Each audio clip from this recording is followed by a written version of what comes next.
Hello, everybody.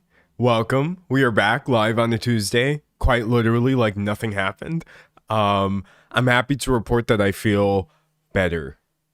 I actually feel better. I took all of your advice and I slept. I rested. I didn't focus on YouTube. I got a little wigged out because I know it's been like, I think 2 weeks at this point since I posted a video. But you know what? That is literally how life works sometimes. I'm going to record, whenever we record today's video about Zara Larsson and Swifties, I'm going to give everybody a little disclaimer of like, yeah, I took a week off on purpose and then I got sick and I had to take another week off. But now I'm feeling better. Whatever that was happened the way that it did. But yeah, God, I'm so glad to be back on track, man. What I was really worried about was that something was actually wrong and then I wouldn't be able to go record with Smosh. After Smosh already announced that we were collabing, that would have been so whack. So yeah, I didn't even care about myself. I just was like, I can't get people sick, obviously, so I can't show up if I'm still not feeling well, but thankfully that's all taken care of. But yeah, literally so back, y'all. I've been having, someone says, so glad you're feeling better. Thank you. I'm glad I'm feeling better. 100% have been having the most fun with content. I've wanted to make videos this entire time that I was gone. It's not like my breaks before where I'm getting burnt out or whatever. So yeah, barring any other sort of weird life event, we're here to stay. I'm not even going to let my Smosh trip slow us down. And even though it might, the end of the week make it a little rocky, but we'll see. I'm going to do my best regardless. But yeah, so glad to be back. So glad to be back. Someone said, OMG, hello, I've had the worst week ever, glad you're live. Bro, I'm glad I'm live. Being sick was so boring. It was so boring. Someone said, you sound better and rested. Thank you. Dude, I was hearing myself during my last stream, and I was like, you sound horrible. Why are you live right now? What do you think you're achieving? But you know what? I had fun, and that's all that matters. To me, anyways. Someone said D'Angelo feeling better while I get sick. No, that is not good. Hopefully you feel better much, much faster than I did. Someone says, so happy you found a form of recording that works for you. Oh, same. And it's bad though. It's kind of bad, chat, because I'm getting kind of dependent on recording things this way. I don't even like recording videos by myself anymore. I think for me personally, it's starting to feel unnatural, which is an insane thing to say because the vast majority of my content, obviously I just did the normal way. But now anytime I think about just sitting in a room by myself, well, okay, funnily enough, that is what I'm doing right now. I don't want to be all parasocial about it, but like there's such a difference between just saying things into the void and having somebody to actually work off of. So yeah, it's been real, but now I'm just like, how am I going to go back to doing it the other way, man? I have no idea.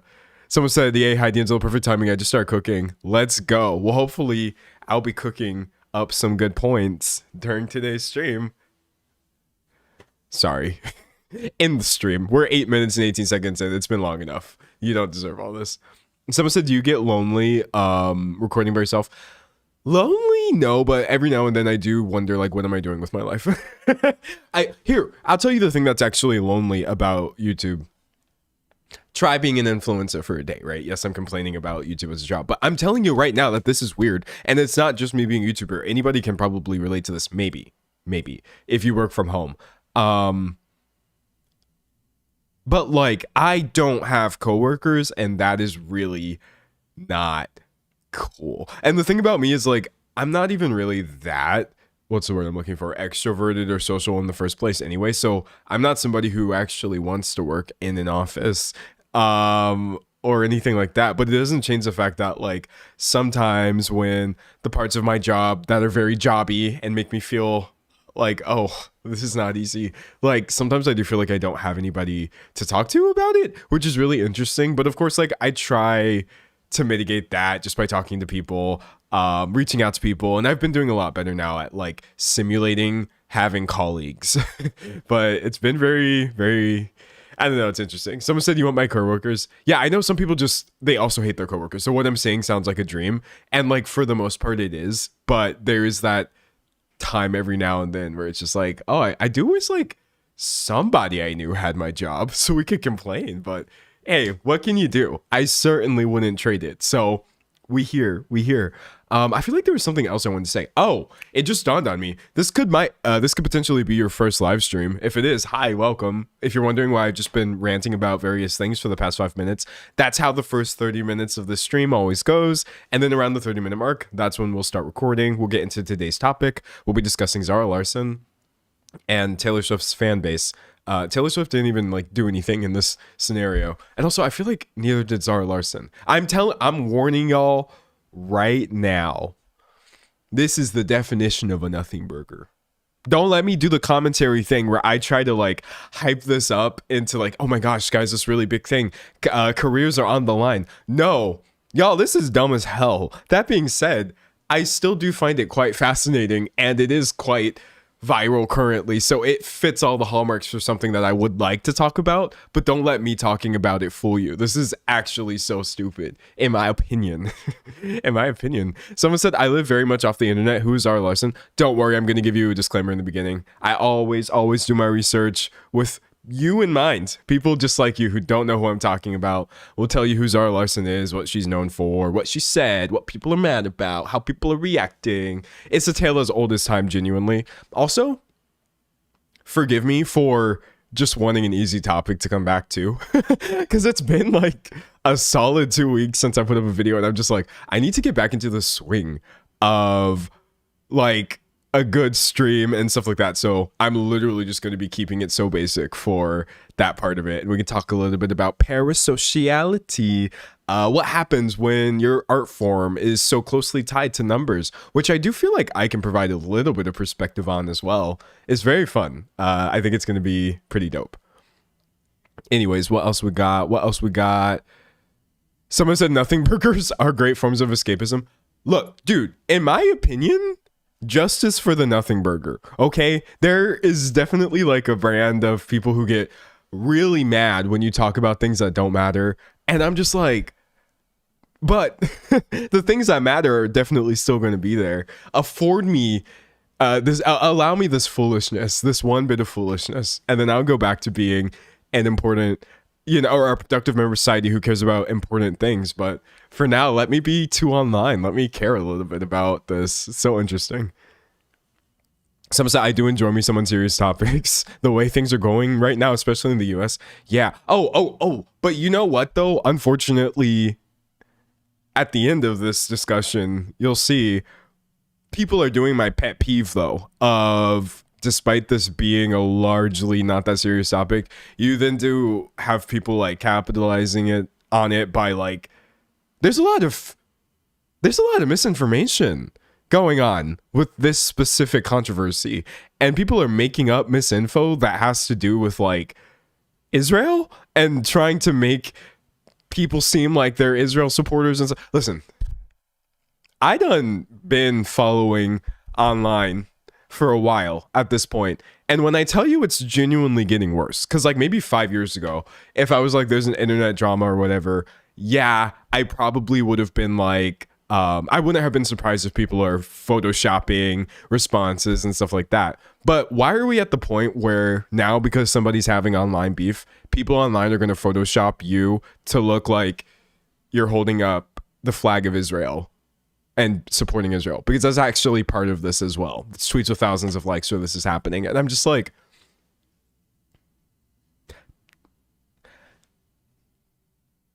I can't imagine something so serious actually mattering to you that little that you think it's fodder in a discussion for like internet brownie points because you want your pop star to win against this other pop star. So we are gonna at the very end talk about how, despite this being, yes, still a largely unserious issue, you have people trying to do this angle with it as well, which is just infuriating.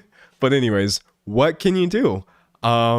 Oh, also, I went back to the gym. I mean, I didn't like stop going to the gym. That makes it sound like I took a break for like personal reasons. It's literally been 2 weeks.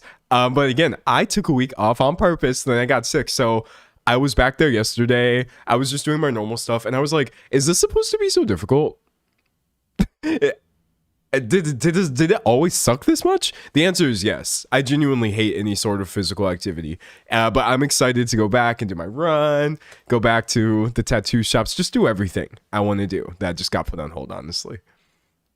Oh, I watched a couple movies, y'all. Someone said, what's your gym routine? Oh, I do like gym classes. So my gym routine is whatever they tell me to do, baby. And that means yesterday I was doing a lot of arm stuff. We had like bicep curls. They had us do hammer curls, which I don't like. That's where you hold it with like your palms inwards, I think. We were doing like chest press stuff while like laying back. They had us doing like chest flies and stuff like that. That was pretty boring. Oh, they had us doing a lot of core work as well. So we had to do like the dead bug thing where you're like on your back. They had us doing a hollow hold, which I'm horrible at, honestly. So I don't think my hollow hold was that good, but I tried. My legs were not straight, I'll tell you that right now. What else were we doing yesterday? We were kind of doing a lot low key. Oh, and then I think we also did like these really annoying I forget what they're called, high pulls or whatever. We also did the low ones as well. And we had to do them while like balance. There was a lot going on yesterday. And now you see why I don't plan these things out, because I wouldn't even be able to tell you what these things do. I just do them because other people are like, yeah, this is going to work out your core or your upper body today. And I'm like, okay, great. I'll take your word for that. Because if left to me, my workout would be, we're going to do 20 phone ups. Phone up. Okay. Phone down. Phone up. Phone. That's largely what my workout looks like when it's unstructured. So it is what it is. Also, one thing I really like about the place that I go to is there's no phones allowed for anybody ever. So I can't do the influencer thing of recording in a gym, which I think is one of the most disrespectful things you can do in a public space, and no one else can do it either. And it makes me happy. I'm sorry, but with the exception of like you literally just trying to like look things up or like listening to music or whatever, the gym is literally not the place for phones. And I don't like the way people are about that. So no phones. Never. call me an old head, but I said what I said. Oh, you know, I watched a couple movies during my break since I had literally nothing else to do, love. Literally nothing else. So don't ask me what that accent was supposed to be, by the way, because that was really bad. That was really bad. But I watched Twinless and The Testament of Anne Lee. And I'm gonna be honest with you. They were both pretty good. They were both pretty good movies. I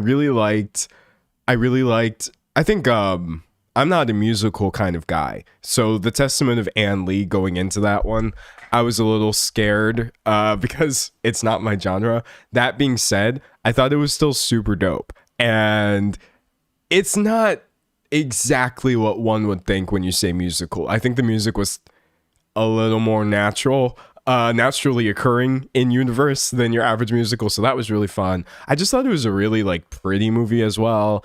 Amanda Seyfried, the lead actress in that one, was crazy. I mean, I think she's pretty good in general. Yeah, I just like that movie, man. And then Twinless, womp womp womp. That was a great movie, but it made me really sad. After I finished watching that movie, I was so upset because like it has a lot of stuff in there that is just very real, very melancholic. A lot of stuff in there that's also crazy too. very wild movie. If you're ever going to watch Twinless with James Sweeney and Dylan O'Brien, do yourself a favor and don't look up anything about it beforehand. Don't even look up what it's about. Don't even do it. All you need to know is it's just about people who, you know, have lost other people. And essentially, like, dude, that movie was wild, okay? That someone said crazy movie Twinless. It was absolutely crazy. I think, yeah, no, it's really interesting. I can't really talk about my thoughts about it without spoiling, so I'll just say it was interesting. Anyways, someone said I just watched Twinless and Lurker. Wild double feature at home. Yeah, sounds like it. Definitely sounds like it. Someone said not the Zara AI allegations being about those damn fruits. Okay, listen right here, right now. Full disclosure, I am not bringing up AI or Zara Larsson's AI comments or anything during this specific topic. I'm aware they exist or whatever, but like that's literally not what this is about. Also, Zara has a lot of statements and stuff we could get into, which I mostly think are great. That being said, my understanding is like she said she's amused by those AI fruit Love Island videos or something. I have heard the term AI fruit and AI fruit cheating and AI fruit Love Island so often on the internet, and I was purposely trying to avoid it. Anytime somebody would mention like AI fruit slop, I would just be like, oh, it seems like you're going to tell me what that is. Don't do that. Don't do it. Don't tell me what that means. So I almost made it to this day without knowing what AI fruit Love Island was. But then, and I'm honestly so upset at him for doing this. I'm honestly mad. Jarvis Johnson put out a video about it on his channel, Jarvis Johnson Gold, premium channel that is free. And then I watched it, and I'm like, I'm mad at everybody. I'm literally angry at everybody who's involved in this scenario. Angry at the people who make AI fruit Love Island slop. They get the majority of my smoke, obviously. I'm mad at Jarvis for making an entertaining video about this. Because it was a pretty good video, I'm not gonna lie. But like, now I know what this is. I would have been happier not knowing. And then I'm just mad. Everything about this is infuriating. But yeah, thank you, Jarvis Johnson, for ruining my life. Yes, I will be sending you all of the bills. Every bill I have for the next 6 months will be forwarded to Jarvis Johnson for making me know what AI fruit Love Island is. And for those of you who don't know, it's literally not worth talking about.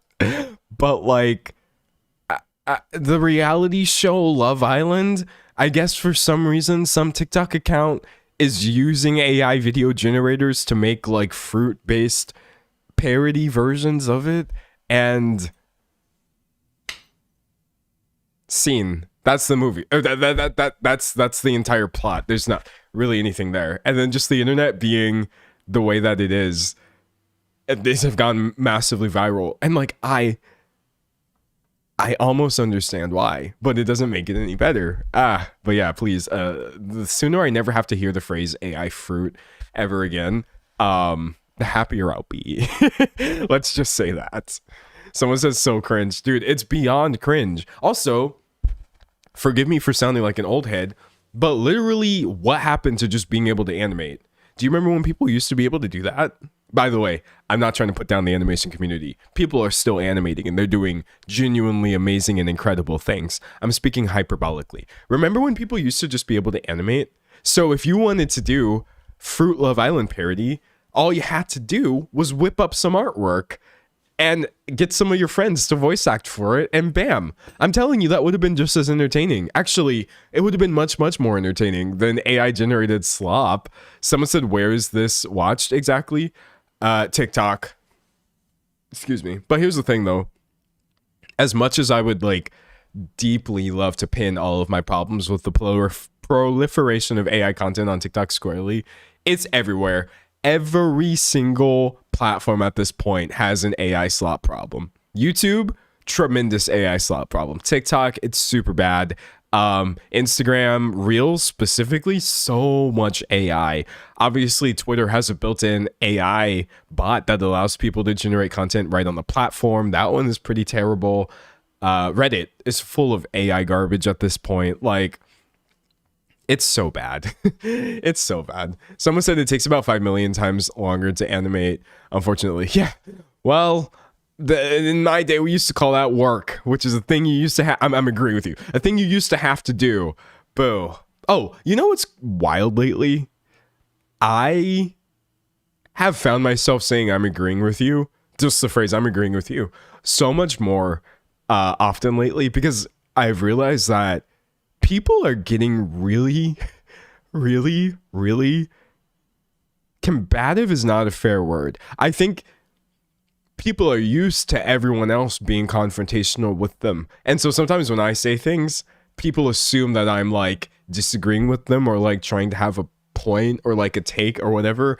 And I chalk this up to like debate culture where everything has to have a side and a logical reason or whatever.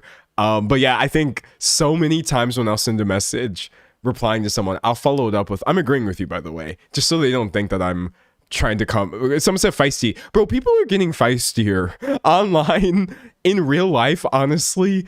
And I'm just like, I'm not a lover, but I'm not a fighter either. I don't want to fight. I don't. Someone said people assume, period. Yeah, people genuinely assume the worst. And I'm just like, I'm agreeing with you. I kind of rephrased it differently for my own benefit. It's wild, man. It's wild. Someone said people getting way more combative for sure. They really are. It's so common. I think like the amount of times I have literally had to tell people like, I'm not coming for you. I don't think. Why? Who is mad at what? Sometimes I feel like we're all just talking past each other, and it's like, you know. But it really be like that. Someone said we're all burnt out and have no place to put it. Well, yeah, I think most of us are just tired of being confronted. I know whenever I feel the urge to like, nah or whatever, it's because people will actually like try to argue with you over things that do matter, and so people go into, you know, interactions thinking this is going to happen, but then it turns into a self-fulfilling prophecy, and it's like, what can you do? Someone said, everyone's defensive. Yeah, defensive is the word I would use. But then I'm defensive too, because now in an effort to not be, you know, honestly like yelled at or whatever, I'm constantly telling people like, hey, I'm on your side. White flag. Somebody said, do you stream on Twitch? No, but I should. I feel like, what do they call it? Dual streaming or something like that, where you can stream on multiple platforms at the same time. But like, I don't like the word lazy. Thus far, I haven't had a decent enough incentive to set it up. So we here localized as a YouTube exclusive right now. This is the only place to catch a D'Angelo live. So it is what it is. Someone said people got defensive when I talked about a USB port on TikTok. What? Like, huh? I'll give you an example. And I'm telling tales out of school. But listen, not out of school. That's a turn of phrase. And I think I messed it up. I don't know what the turn of phrase is. Wait, is that a real turn of phrase? Telling... Oh, wait. I don't want to search Bing. Are you kidding? Telling tales out of school. Oh, that is totally a phrase. To reveal confidential or sensitive information or to gossip. Okay, yeah. I have no idea how I had that in my memory banks. I'm telling tales out of school here about a colleague, but they made a gaming video about this Roblox minigame that was, I think it's a Roblox minigame that is based off of another existing game. And their comment section was full of people saying, oh my God, the original game is free. Just play the original game. Why do you need to do this? It costs $0.00 to just play the original game. And I'm like, how did a colleague making a video that was just talking about a mini game in a different game turn into them getting yelled at in their comment section by players of the original game? Like, not everything is a debate, I guess. So that's an example of just the way that people have been lately more than ever now. You could literally say anything online anything online, and you're gonna have the people who are like, so you hate waffles, you know? Oh, I like pancakes, so you hate waffles type stuff nowadays. And it's just, you gotta save me, bro. You gotta save me at this point. Someone said I've never heard of this saying. It sounds like a riddle. To be fair, I do not think that most idioms actually make sense. This one kind of makes sense to me. But at the same time, no, I don't think most idioms make sense. They are kind of riddle like. Someone said, it's not their fault the game exists and people play it. Yeah, no, for real. People are so mad at the wrong people. It's really frustrating. I know. Gosh. Bean soup theory. Yes, we've talked about that on the stream before. It applies to quite a few places. I just realized I think my camera isn't straight. Wait, I'm going to try to fix this. Okay, hold on. You can see on the top right corner next to the chat the little bit of the real world peeking through my background. Oh, wait, now you can see it in the bottom corner. Okay, there we go. I think I fixed it. Wait, let me check. Okay. Fixed enough. Good enough for me. Good enough. All right. Someone said getting into pancakes versus waffles conversation is on Twitter is truly mind-boggling. It is. Yeah, it's tiresome. I'm tired, boss. All right. I think we're Gucci here. Disclaimers up front. I'm keeping this one on topic. I'm mostly only talking about the Taylor Swift versus Zara Larsson thing. If there's anything else you want to say about Zara Larsson or Taylor Swift, I'm sure the time will come later because there's a lot to say about each of these people. But for this time around, I'm just sticking locally to this one thing. Okay, let me pull up my... oh, wait. Hold on. I got to set up my second monitor. I knew I was forgetting something. I was so giddy. Everything was working so well. Hold on. But it's going to work today. I'm telling you it's going to work today.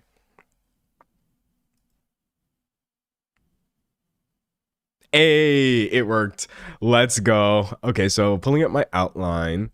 No jinxing. But it would be great if everything worked the way that it's supposed to today. That's all I'll say. Someone said I don't believe you at all. Well, I mean, listen.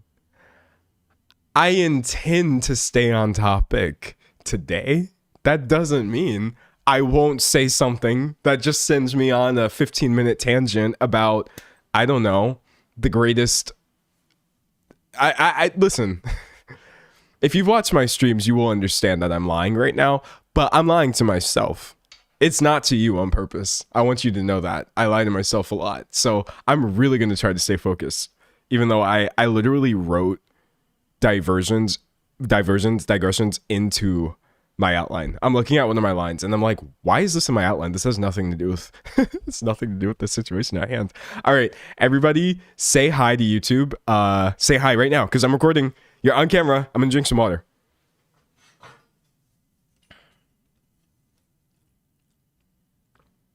All right. Things going well so far. So far, so good. Someone said, D'Angelo, can you help me with my math work? Yeah, if you want to fail, just send it my way. All right.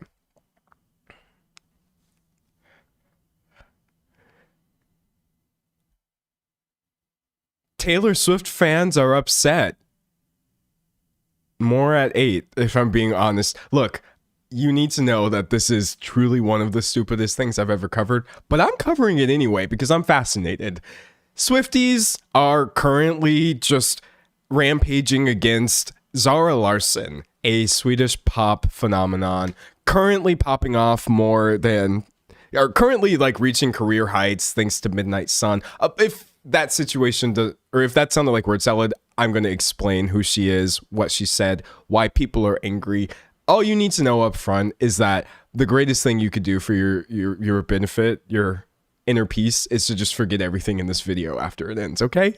Let's see. What else do I have to say? Oh, okay, cool. I'm checking my outline. All right, y'all can stop saying hi. Y'all can stop saying hi to YouTube. That's a good enough intro. I will piece it together. Or my editor will piece it together. I'm now trying to work with an editor again. I'm trying to stop editing my own videos, but I won't use the word compulsion. It's just, I love editing my own videos. Anyways, what stands out to me the most is this at first seems like your typical fan bases mad at each other online scenario, but it's evolved in a few key ways that I would really like to get into, because it shows how people have just gotten so much more unhinged than they used to be, and that is saying a lot. That's saying a lot. All right, let's go. Let's go, chat. So the first question I got, somebody said, "I'm not that online. Who is Zara Larsson?" That is a fair question. Zara Larsson, 28-year-old Swedish singer-songwriter. She has actually had a few popular songs from quite a while ago. Let's see. Does anybody remember Lush Life? Oh. Okay. We're going to come back. All right, there we go. Does anybody remember Lush Life? Doing it all night, all summer. That's her. Maybe you've heard this song, maybe you haven't, but that was over a decade ago. Let's see. Zara also had a bit of a resurgence recently with her song Symphony. I just want to be part of your symphony. Which was popping off all over TikTok thanks to people making memes with it. And she did what I think is the smartest thing you can do when people are memeing stuff that you're involved with. She leaned into it, embraced the meme, and because of that is now sort of more popular than ever. Checking my stuff. Okay, great. Funnily enough,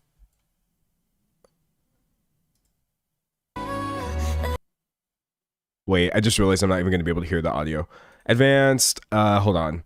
Monitor off, monitor and output. Okay, great. And then I'm going to boost this volume a little bit. We'll try 300 or whatever. Okay, great. Funnily enough, my favorite Zara Larsson song isn't even on one of her albums. It's not pop. It's this orchestral version. This is going to sound so stupid. Of this song that she did for the animated Christmas movie Claus. But hold on though.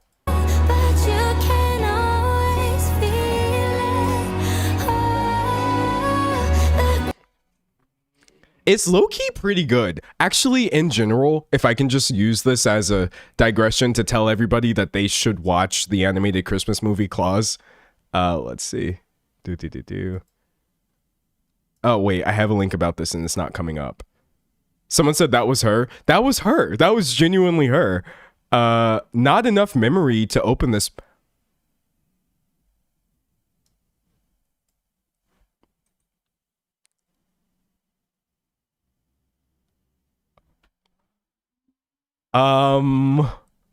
What? Not enough memory to open this page. Memory? How am I running out of memory? I literally, task manager. We're going to manage the hell out of these tasks. It says I've only used 21% of my memory. Chat, I'm scared. Okay. Oh, hold on. Okay, I think maybe it's working now. Not enough memory is crazy to me. Sorry, give me a second. This is so stupid. Okay, we're back, I think.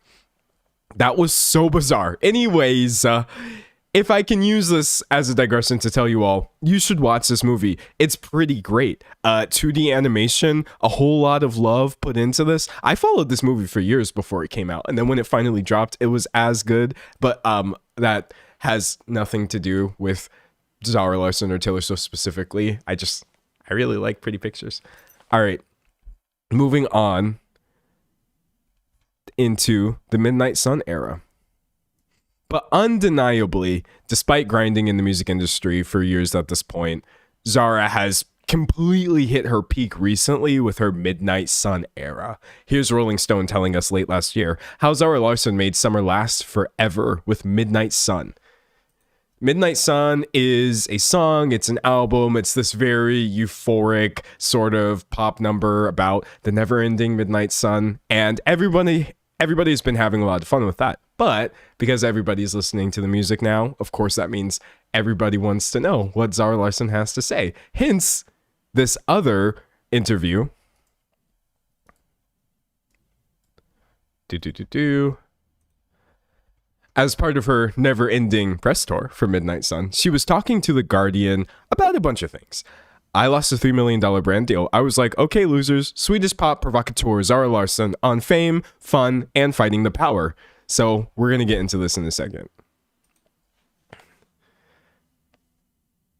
Someone said pop music is torture, but okay. That's kind of like saying rock music is torture. Like, what does that mean when rock music is like several hundred different genres? You feel me? I don't really understand. Like, nah, I don't accept that. Because it's almost like saying just music is bad in general. Because I'm just like, how can music be bad if music is 5 million different things? I guarantee you there's like 28 variants of whatever pop music people think is bad. But listen, don't get me started on pop music, even though actually I purposely switched back to this full camera view because I was going to start ranting about Midnight Sun. That song is so good. What you're gonna have Swifties. Actually, you know what? I'm leaving this part in the video. Never Ending Midnight Sun is such a fun song, to the point where I know I'm gonna have Swifties in my comments saying, "Okay, D'Angelo, you're clearly biased because you think it's a pop banger." Maybe. The song is that good. I don't really know what to tell you. But anyways, with that being said,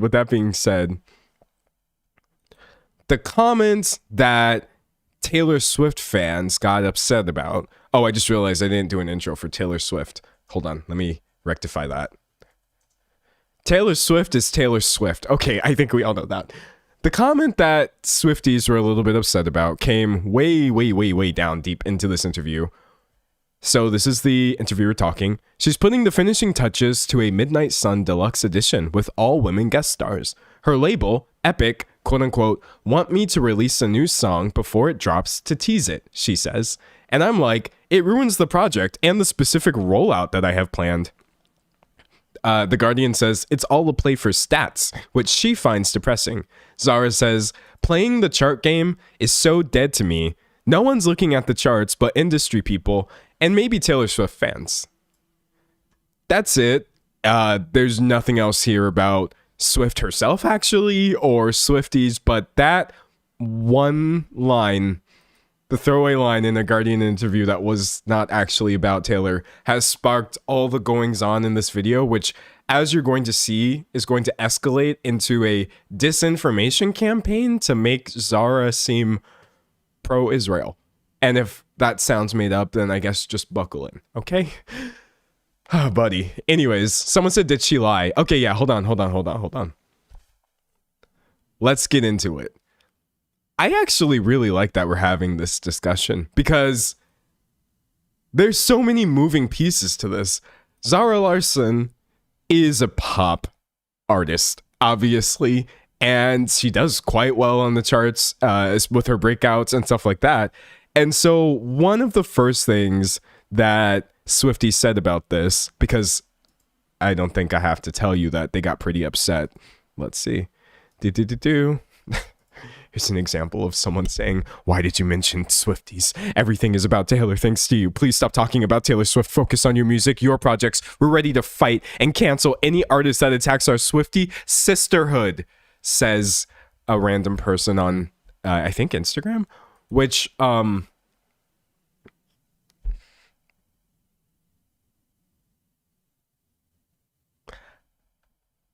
at this point, I really do think if I was going this hard for somebody, I would require financial compensation. If Taylor Swift wants me to be a Swiftie at this point, with the level of dedication that some people seem to bring to that, I would hope Taylor's also paying me to do this. This is quite an interesting level of energy to bring to something for free in this economy.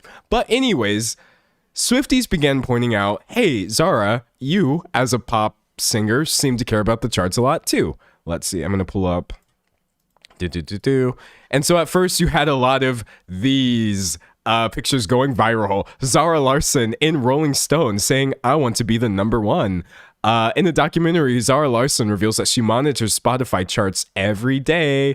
What else do we got here? Zara Larsson celebrating going #1 on Billboard. All of these things. Releasing Midnight Sun as a single version with a bunch of other versions and this, that, the other.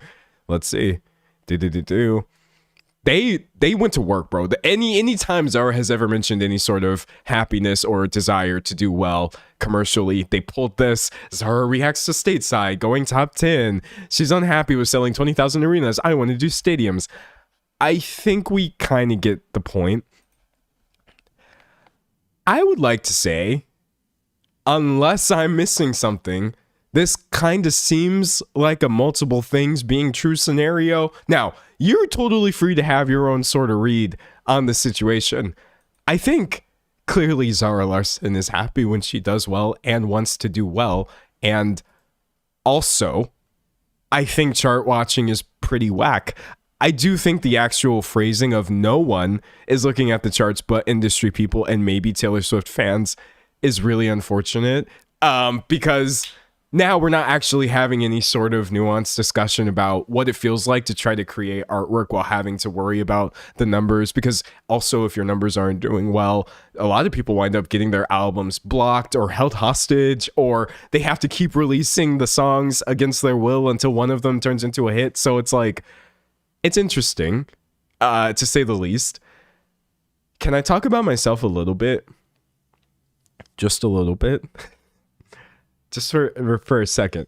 I can't speak to Zara Larsson's mindset because I am not that much of a fan. I don't know the lady. But listen, being here on YouTube or whatever, I simultaneously don't care about views, and I also kind of have to care about them a lot. If you asked me on one day, hey, D'Angelo, how do you feel about doing well on YouTube? I might say something like, I don't really care. Who actually cares how many views a video has other than like Mr. Beast stands? But on another day, you might catch me being like, hey, we just passed 700,000 subscribers on my third channel. And you might catch me making a whole April Fool's rap song about this. Unfortunately, I have to be all these things and more to kind of do well in a space in which the things I create are also commodified and to the benefit of people who profit when those things get eyes on them. But like, I don't know. Despite me thinking this is a somewhat unfortunate statement, it's definitely not warranting any of the hate that you're about to see come up in a second here. But go ahead and tell me what y'all think about this before we move on. Please. Please. I would like to know what y'all think about Zara Larsson's statement, because I'm about to pull in a bunch of other opinions and then it's just going to go to the bad place, obviously. Someone said the apology was heat. Yeah, we'll get to the apology in a sec. Someone said, can we not just be happy women are dominating the charts and then also have the conversation about how art is influenced by capitalism? Well, not on this internet. No, we can't. Even though I think that would have been great. I love me a boring, nuanced discussion. But as you can see, I also love me some drama. So here we are, unfortunately. Someone said, I think who gives an F? Yeah, heavy on that one. Truly, this shouldn't have mattered. And also, can I give you another counterexample to show you how this thing goes? Because I know how this goes. Someone said it sounds like a throwaway joke. It really did just sound like a joke to me. But listen, Jack White of the White Stripes had a very similar thing happen to him where he made a comment in an interview about Taylor Swift. I'm going to pull that one. Which also, personally, I truly don't think was a bad comment. Once again, this interview had nothing to do with Taylor Swift. It's just about Jack White's process in general. And The Guardian asked him, are any of your songs entirely autobiographical? And White says, not too much. Now it's become very popular in the Taylor Swift way of pop singers writing about all of their publicly aired breakups, which I don't find interesting at all. I think it's a little bit boring for me to write about myself. Even if I've had a really interesting day, I feel like I've already lived that. I don't need to go through it every time I sing the song, etc. So basically you just have him explaining his own process, saying, despite knowing this music is popular, or it's a popular way to be an autobiographical artist, that's just not, I guess, what interests him. And this somehow turned into Jack White says that Taylor Swift songs are boring, and a bunch of Swifties coming for him, telling him his career is over, even though I'm pretty sure he was famous like 25 years ago. All of these things telling him this, to the point where he had to put out a clarification. It's kind of a long one, where you don't have to read the whole thing, in which he said, I'm putting this up for a day and then taking it down just to put this to bed. I didn't say I think Taylor Swift's music was boring, or whatever clickbait the net is trying to scrape together. What I was trying to say in an interview I did about poetry and lyric writing was that I don't find it interesting for me to write about myself and my own lyric writing and poetry, because I think it could be repetitive for me to always write about, and it could be uninteresting for people who listen to my music to delve into. That seems so obvious to me personally. And I think what a lot of Swifties are saying was like, oh, okay, well then why mention Taylor at all? Why mention Taylor at all? But, can I make my first disparaging remark about Swifties in this video? Not in general. I've certainly made those, but in this video, I'm trying not to make this an anti-Swiftie manifesto, because that's not useful. But I can't help but notice how so many Swifties seem elated that the person that they follow is essentially one of the most famous people on the planet. But then you get mad when people talk about her as well. And that doesn't make any sense, Swifties. I need you to think about this. It literally cannot be that Taylor Swift is bigger than God, bigger than Jesus, you know, has all of these records, one of the most talked about, and what you can't be that, and then also you get mad anytime people bring her up thinking about popular music. She is, as her fan base says, the music industry.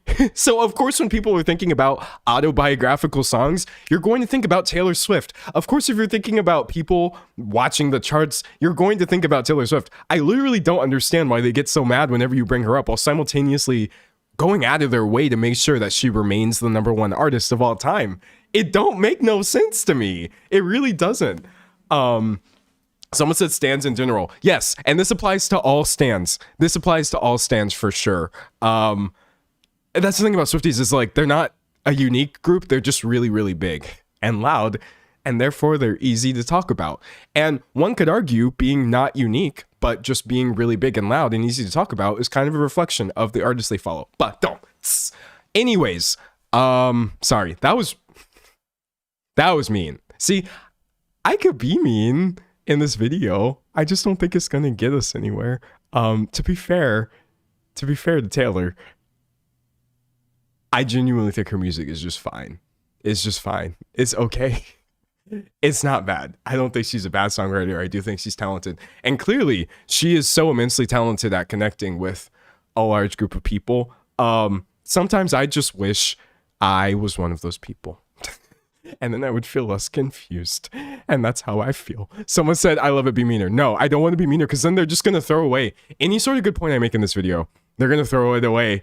And I don't want that to happen to me. Please no. Please no.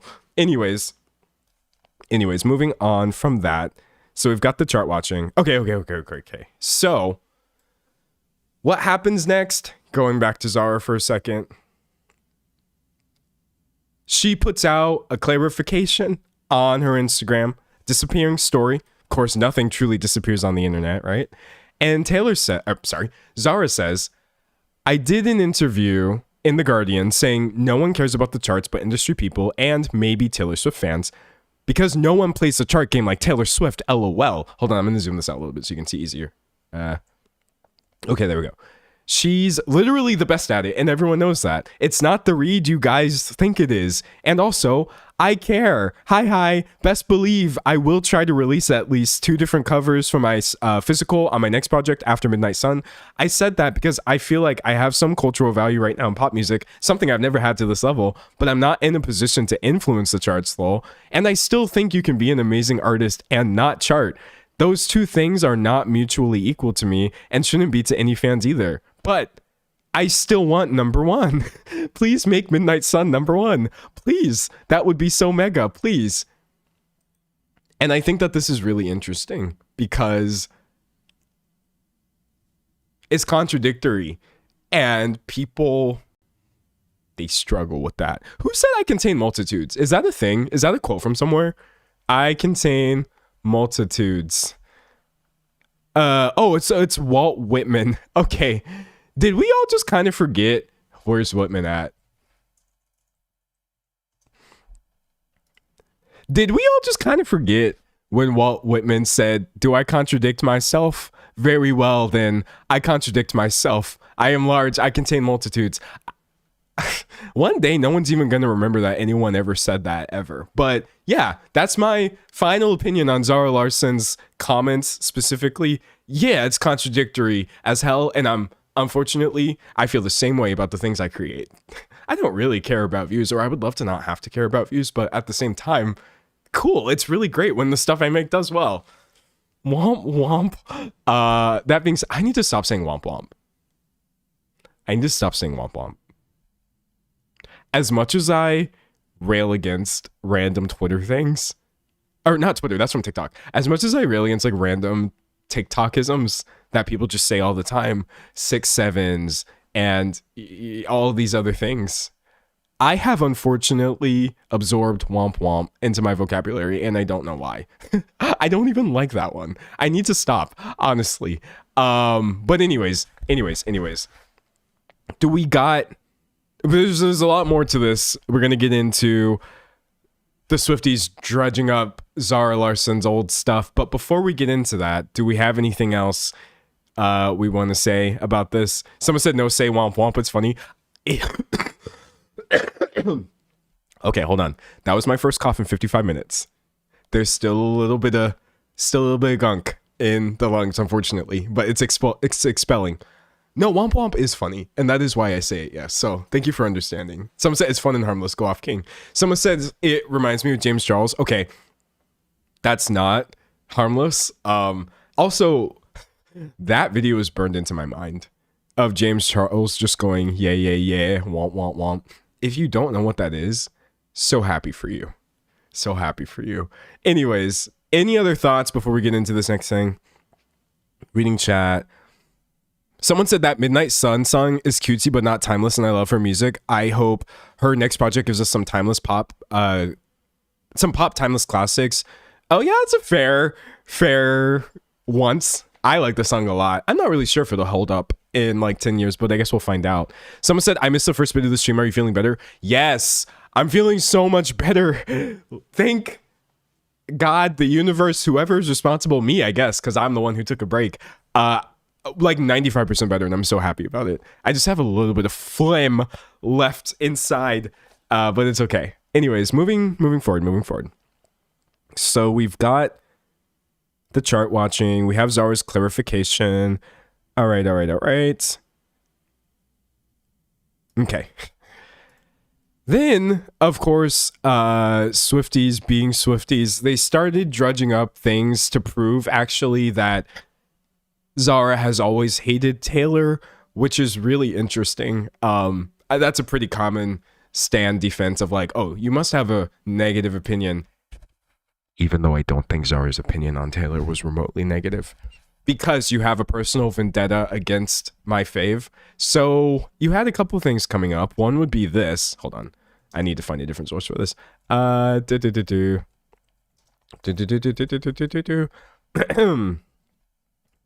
Okay, whatever. I just have to pull this from Reddit. But this is like old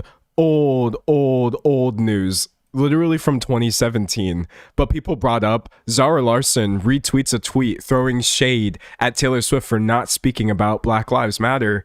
And you have I guess Taylor tweeting back then when that new Kendrick comes on with a gif of like dancing, and Jabuki, Young White, retweeting her and saying, say Black Lives Matter, and Zara retweeting this. That's kind of funny, I'm not gonna lie. After this, by the way, Taylor Swift herself did say Black Lives Matter and many other things, which I certainly agreed with, but I guess that was a notch in their sort of belt. And then the other one that kept coming up was Oh, wait, I should say this more clearly so people don't get confused about my stance. Zara was right to retweet this. I agree with Jabuki and her in this case. So I don't think that's anything to be mad about. Someone said, and she's still right. Exactly. Now, I'm going to show you an example of her being dead wrong, in my opinion. Let's see. It's this Kim K. Wait, sorry, hold on, chat. Oh, okay. I lost my way in my outline. I have a lot of links today. Look at how many tabs we got open. I be trying over here. Anyways, people also brought up things that I think are worth getting a clarification on. Zara Larsson blocked me because I asked about that old tweet shading Taylor Swift on her recent post. And it's this like 2016 tweet that says Kim really did that, which trying to pull this just for those of you who don't know about this literal 2016 drama. Taylor Swift, Kanye West feud. This was actually a whole thing in which Kanye West or it's not even 2016. This happened in 2009. Jeez, man. It's this old scenario in which Kanye West and Kim K were actually being, from my POV, Kanye West specifically, I will say, was being quite weird and horrible towards Taylor Swift, and Kim was involved, and I think taking Kim's side in this, someone said, so confused. Yeah. Chat, if I got into what happened with Taylor Swift, Kim K, and Kanye West in the early 2010s and late 2000s, we're literally going to be here all day. But just know, someone said, just know. Someone said, I'm going to let you finish. Yeah, it's that taking Kim's side in this is actually kind of wild in my opinion. And yes, I'm not making an excuse. I would like to throw out some context. This was quite literally in 2016. Zara Larsson, age in 2016. And listen, if Zara still had this belief that she did when she was 19 on Twitter, I would love to call it out, but as you're going to see, she sort of gets into that in a second here. Someone said everyone was on Kim's side at first. Yeah, just hold on. It would be notable if she still believed this, right? Spoiler alert, she doesn't. We'll get there. And then pulling up this last one I want, which would be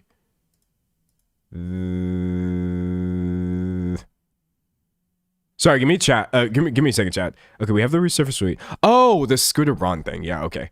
And then the other main thing I saw people saying was that Kim K, like 9 years ago or whatever, took Scooter Braun's side in this debate or whatever.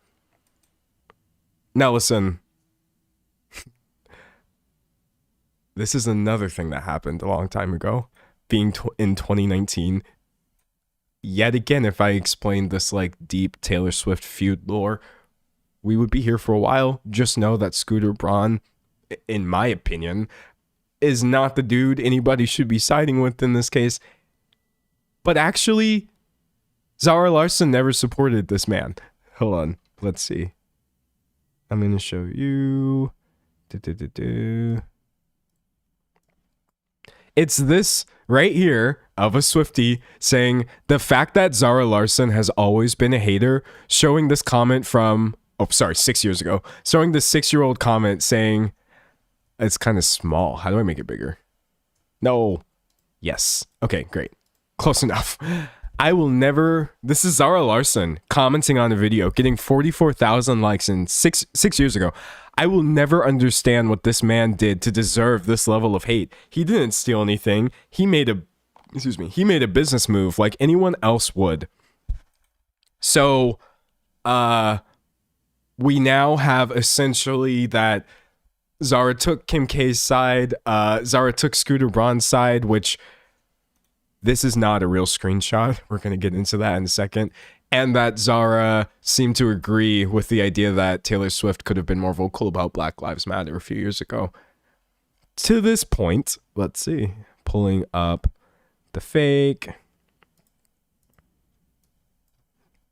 Zara responded to this on TikTok, the Scooter comment, and she talked about her Kim K statement as well, saying, I'm going to turn the chat off. That way you can see the full thing. No, I'm just going to zoom out a little bit. I like the chat. Okay, there we go. She said, I would never, ever praise Scooter in my life. Why would you spread a fake comment like that? The Kim thing was also 10 years ago, something I've also spoken on many times, saying how unnecessary and stupid that was. Next, she says, so in my mind, all of these are acceptable statements, honestly. Again, if you said something that was dumb when you were 19 and then you at 28 can now say, what was her exact verbiage? That it was unnecessary and stupid. Fair enough. That's my opinion. I don't really see this as being like a bad response in any way. You know what I mean? Let's see what else we got. Pulling up. And by the way, as for like, how do we know that the comment is fake? Because I even saw people after the fact saying, no, the comment is not fake. I saw it with my own eyes. My friends told me they were there when it was posted. And if y'all think I know that y'all don't think I'm kidding, but just on the off chance that y'all think I'm kidding, I'm going to show you what I mean. Let's see. All right, I'm just going to turn this up. I'm going to make this bigger. Wait, how do you do full screen? Okay, never mind. Everything's just going to go to the bad place. Wait, chat. Sorry. Sometimes I can be so bad at using a computer. It's actually wild. Anyways, here, I just randomly popped this out. Maybe Oh, snap. Wait. Okay. There we go. I'm gonna take your word for it. Yeah. Okay. This is what people were saying. Like, on God. Like actually. Like, for real. Okay. I'm gonna take your word for it. It's fake, right? I'm gonna ignore my friends who are saying that they saw that comment in real time. I'm gonna ignore all of them. I'm going to ignore my longtime Swiftie fans who are saying that they saw that comment in real time. And I can also acknowledge that you were 19 and probably just, doing what people do on social media at that. I'm telling you right now, all your Swiftie friends and all your Swiftie fans lied to you. That comment from Zara Larsson doesn't exist, and I guarantee you not a single one of them saw it. Why? Because despite having 44,000 likes on Zara's comment, let's pull that one back up. As you can see, the big old 44K. The video that it's from actually still exists. Outline. Just trying to scroll. Sorry, my mouse is acting weird. Dun dun dun dun. Jeopardy music. Dun dun dun dun dun dun dun dun dun dun dun. God, where is it? Oh, I found it. Okay, sorry, Chad. Bro, I'm trying. There's so many. I don't think I've had this many. I don't think I've had this many sources in a long time for a video, which is funny because this is maybe my goofiest video in a while. The video literally only has 11,000 views. Wait, someone in chat said, are all Swifties one entity now? I will talk about that in a second. The video itself only has 11,000 views, and actually the original comment is still there. It was just from some random account 6 years ago, and it only had 71 likes. This, I hate to break it to you, is not Zara Larsson. So that wasn't real. Also, the person who faked this apparently does this a lot, and it's really, really odd. Let's see. Pulling this one right here. They also apparently faked this Tate McRae YouTube comment. For those of you who don't know, Tate McRae, Canadian singer-songwriter, and in which Tate McRae was saying, seeing all of this happening to my people in Tel Aviv really breaks my heart. That's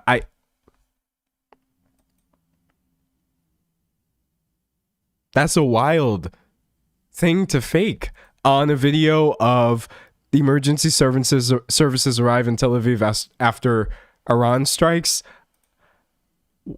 What are we doing here? She never said that. This is kind of wild. I feel like we've just moved into another space, which is like, this is so far beyond pop singer nonsense.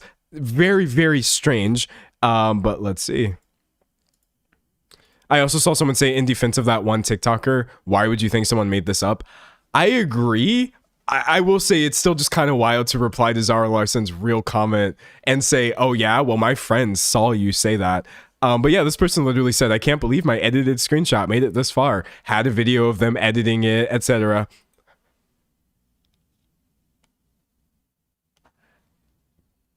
Y'all don't have to go and make up. Y'all don't have to go and make things up. Reasons why Zara Larsson must secretly be a bad person. Because she said something that, and I can't stress this enough, literally was not critical of Taylor Swift in the slightest. Let's see what else we got. Oh yeah. God, this is so weird. This part is just like, you have to be kidding right now. We've got show. Here is an image depicting Zara Larsson and someone else holding the flag of Israel, and that person, the other person, not Zara, responded and said, yo, that's me in this picture. That's disgusting to edit me like this. The original was a flag with Zara on it. Do better. This is literally a different person than the other person faking the Tate McRae stuff. And I'm just like, internet has always been bad. It's never been a good place, especially not when we're talking about fan wars or anything like this. But this is what I was talking about earlier when I said things are moving into a space that is so deeply unhinged. I genuinely worry about the future of internet discourse. Now, I did get a comment earlier where someone said, so are all Swifties one entity? I mean, if you... I agree, obviously, that, like, not all of Taylor Swift's fans are like this. In fact, I would argue the vast majority of Taylor Swift's fans are not like this. Otherwise, things would be much, much worse than they seem because she has a lot of fans. But that being said, these are still Taylor Swift fans and they are like this. So just imagine me putting a sum in front of every single criticism of them and you'll get my true opinions on what we're dealing with here. Someone said, in what world is this not weird? I don't want to live in that world, honestly. I just don't. This is all so deeply strange. Someone said, I just got here and I didn't see what was so bad, but things are sounding dire. We're dealing with this weird blend of it not mattering at all, but then people bringing super serious things into it that do matter, and it makes it all tricky to talk about. But no, this is just wild, man. Someone said it's not fan wars, it's one-sided from Swifties. It does seem fairly one-sided. Taylor's not, like, mad, y'all. She ain't mad. Oh, I think another thing, or maybe she is. Again, I don't want to be parasocial, but I couldn't imagine her getting upset over this. Another thing people were saying was like, oh, Zara Larsson was DMing a fan about this, which, first of all, a lot of this seemed very much fake as well. Okay, so here's Zara Larsson DMing fans. Someone posted this saying she cannot be real. Someone said, girl, who do you think you are to hate on Taylor's fan base? And Zara, or fake Zara, said, because they scared of a confident and talented woman. They on some strong-ish. At the end of the day, I'ma stay winning, and they gonna stay in their parents' basement. I don't think she said that. Now, granted, I don't have a source for this. This is just my opinion. Oh, my computer's gone. Okay. Oh. Okay. That was so confusing. I don't even know what happened just now. Let me try to That was so weird. Why did that happen that way? Hold on. Launch the wireless display app. My second monitor went out as well. Sorry, chat. Give me a second. We are having a couple technical difficulties, the likes of which I'm having trouble pinning down. Okay, we're back. We're literally so back. God, what was I saying? I don't even remember what I was saying. Oh, okay, whatever. But what was I saying? Okay, whatever. That was confusing. I'm getting at, like, no, I don't think Zara is DMing hate to fans. She's definitely not posting pro-Israel content. She wasn't secretly siding with Scooter Braun. She did seem to side with Kim K, but it was actually literally 10 years ago, and she's since called that stupid and unnecessary. Someone said it's the Swiftie cyber attack. Yeah, no. Here's the thing, is like, you know what? I'm just going to say it. I'm honestly tired of using the kid gloves with the Swifties, because I don't have to do that for any other fan base. I don't have to use kid gloves when I say that, like, sports fans suck, because I'm so sorry. They really do. Football fans, NFL fans, they're just terrible. NBA fans are terrible as well. They're not great. It's not a great group. Recently we've seen that, like, a lot of football fans have just been pretty terrible towards, like, Chaperone, for example, over some things that she didn't even do. Football fans are not a great group either. I'm going to be quite honest with you, fandom in general, it's just not generally a positive thing when I'm referring to people congregating online. So, yeah, Swifties, they're not a great fan group. I don't think anybody's fan base is actually that good. And I'm not really interested in the long, drawn-out semantic game of making sure that I'm not hurting some Taylor Swift fans' feelings when I say this. You absolutely know that your fave's fan base sucks. It's not my responsibility to sugarcoat that. And I don't know why I'm saying this, but I just think it's useful to say, because I feel like so much of my talk about Taylor Swift is me constantly trying to interject. I know it's not all of you. You already know that I know it's not all of you.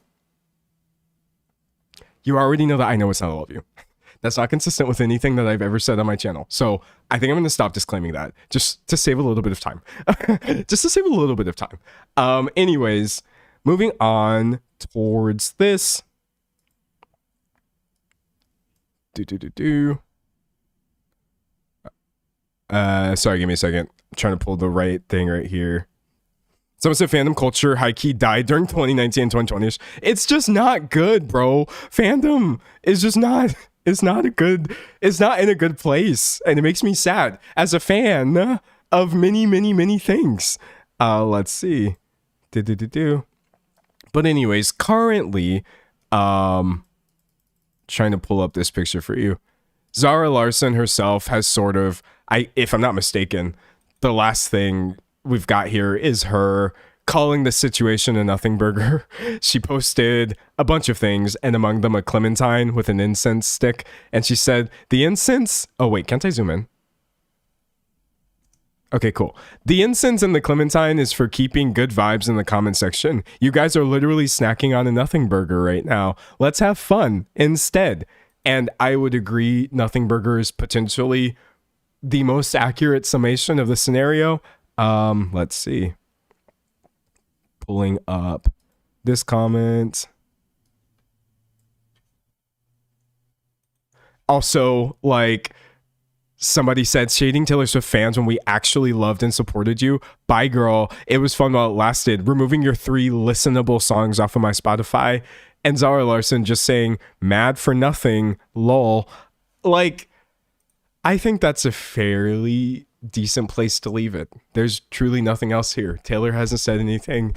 Zara seems to have stopped responding. And in general, what did we learn? That Photoshop was a mistake. Anyways. Also, one thing I did find, actually, this is kind of a diversion, by the way. This is kind of a diversion.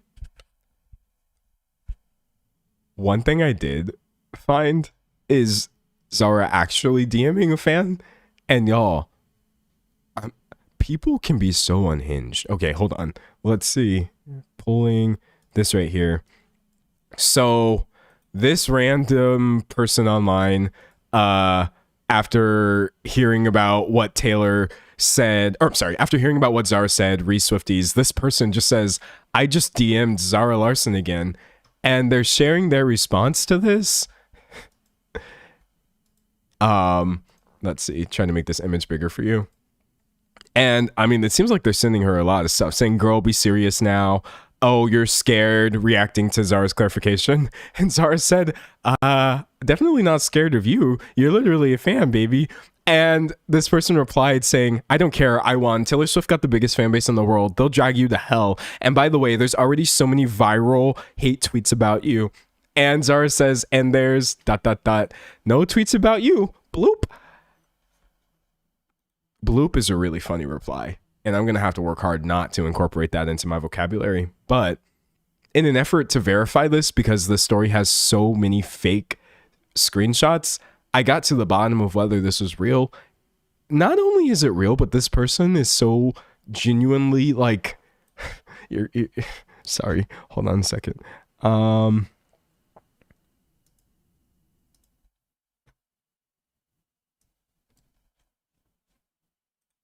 Okay, here we go. So wait, I don't know. That does not need music. So they posted earlier in the year thinking about how I ended Zara Larsson last year, and there's a lot going on here. It seems like, we'll zoom in a little bit. They opened their convo with Zara by saying, you're trash and ugly and tanked. Katy Perry ended you. Whoa, I pressed the wrong button. That's scary. Hold on. Katy Perry ended you, and then they go on to have this really, I mean, oh, they also said you're ugly and botched, F you, and Zara replies by just sending them a link to stream Midnight Sun, and then they seem to go on and have this discussion in which this person is like supporting Dr. Luke, and Zara's saying, you literally gain nothing defending a man like him, stream Midnight Sun, I personally like to believe women, so you do you. And it's just very interesting. It's very interesting that, like, I see a lot of people saying, like, honestly, Zara needs to be less online. I see that a lot because she does say a lot of things. There's a lot of talk about, like, she's chronically online. She reads too many things. She replies to too many people, this, that, the other. I will say this, though. Someone said, please pause and read. Dude, you do not want me to pause and read. You do not want me to pause and read. Okay, I'll do this. I'll do this, but you're going to hate this. Mind you, says this person, you're going to be so mad that you asked me to pause and read. Kesha released a song with one of Luke's frequent collaborators. She praises SZA all the time, and somehow Katie is the B word in this story because she did what everyone else was doing. And Zara says, honey, that's not how the law works. I wish you the best in this terrible time you're having. And this person says, you will never be Greta, by the way. Stop behaving like this. Zara says, like what? Tell me what exactly I said that was so disrespectful. This person says, not you replying in under 3 seconds. Get a job. You made my fave get dragged on Twitter. We are not forgiving you. We know exactly what you're talking about. You don't want me to read the rest of this. This is unhinged. Now listen. Listen, I see a lot of people saying that they believe Zara Larsson should be less online. She should stop replying to people. She should stop making, I guess, comments that she knows are going to rile people up or whatever. To this I say, if I'm being quite radically open and honest with you, at this point, we're literally all online. I think this idea that celebrities should stop being online is hilarious. That's not how the world works. Who did we see recently? I didn't even bring this up on stream, but I just thought it was really funny. Andrew Garfield Lurker, Instagram news. I bet I can find this. Oh, here we go. Even he can't look away. Andrew Garfield admits to doom scrolling and living a double life online. I mean, at this point, you can play Spider-Man in a movie and still be too online. I just think this idea that, like, because you are a celebrity, you should never interact with people who are saying bad things about you online. It's a little dodgy and a little bit unrealistic for the times that we're in, but that's just my opinion. That being said, I don't engage with people online who hate me. Honestly, I don't need that in my life, but I truly fail to understand what is so bad about doing it, if I'm being for real. Reading chat. Someone said it's probably better for her own sanity to not respond, but it's not our business if she does. She has the right to. Yeah, I think it would be better for all of us if we were all less online. It would be better if I was not on a live stream right here talking about Swifties versus Zara Larsson stuff. But nevertheless, here we are. But yeah, that's essentially the bulk of what I had to say. Hold on, let me get into this. So we talked about Zara Larsson being known for Lost Life and Symphony.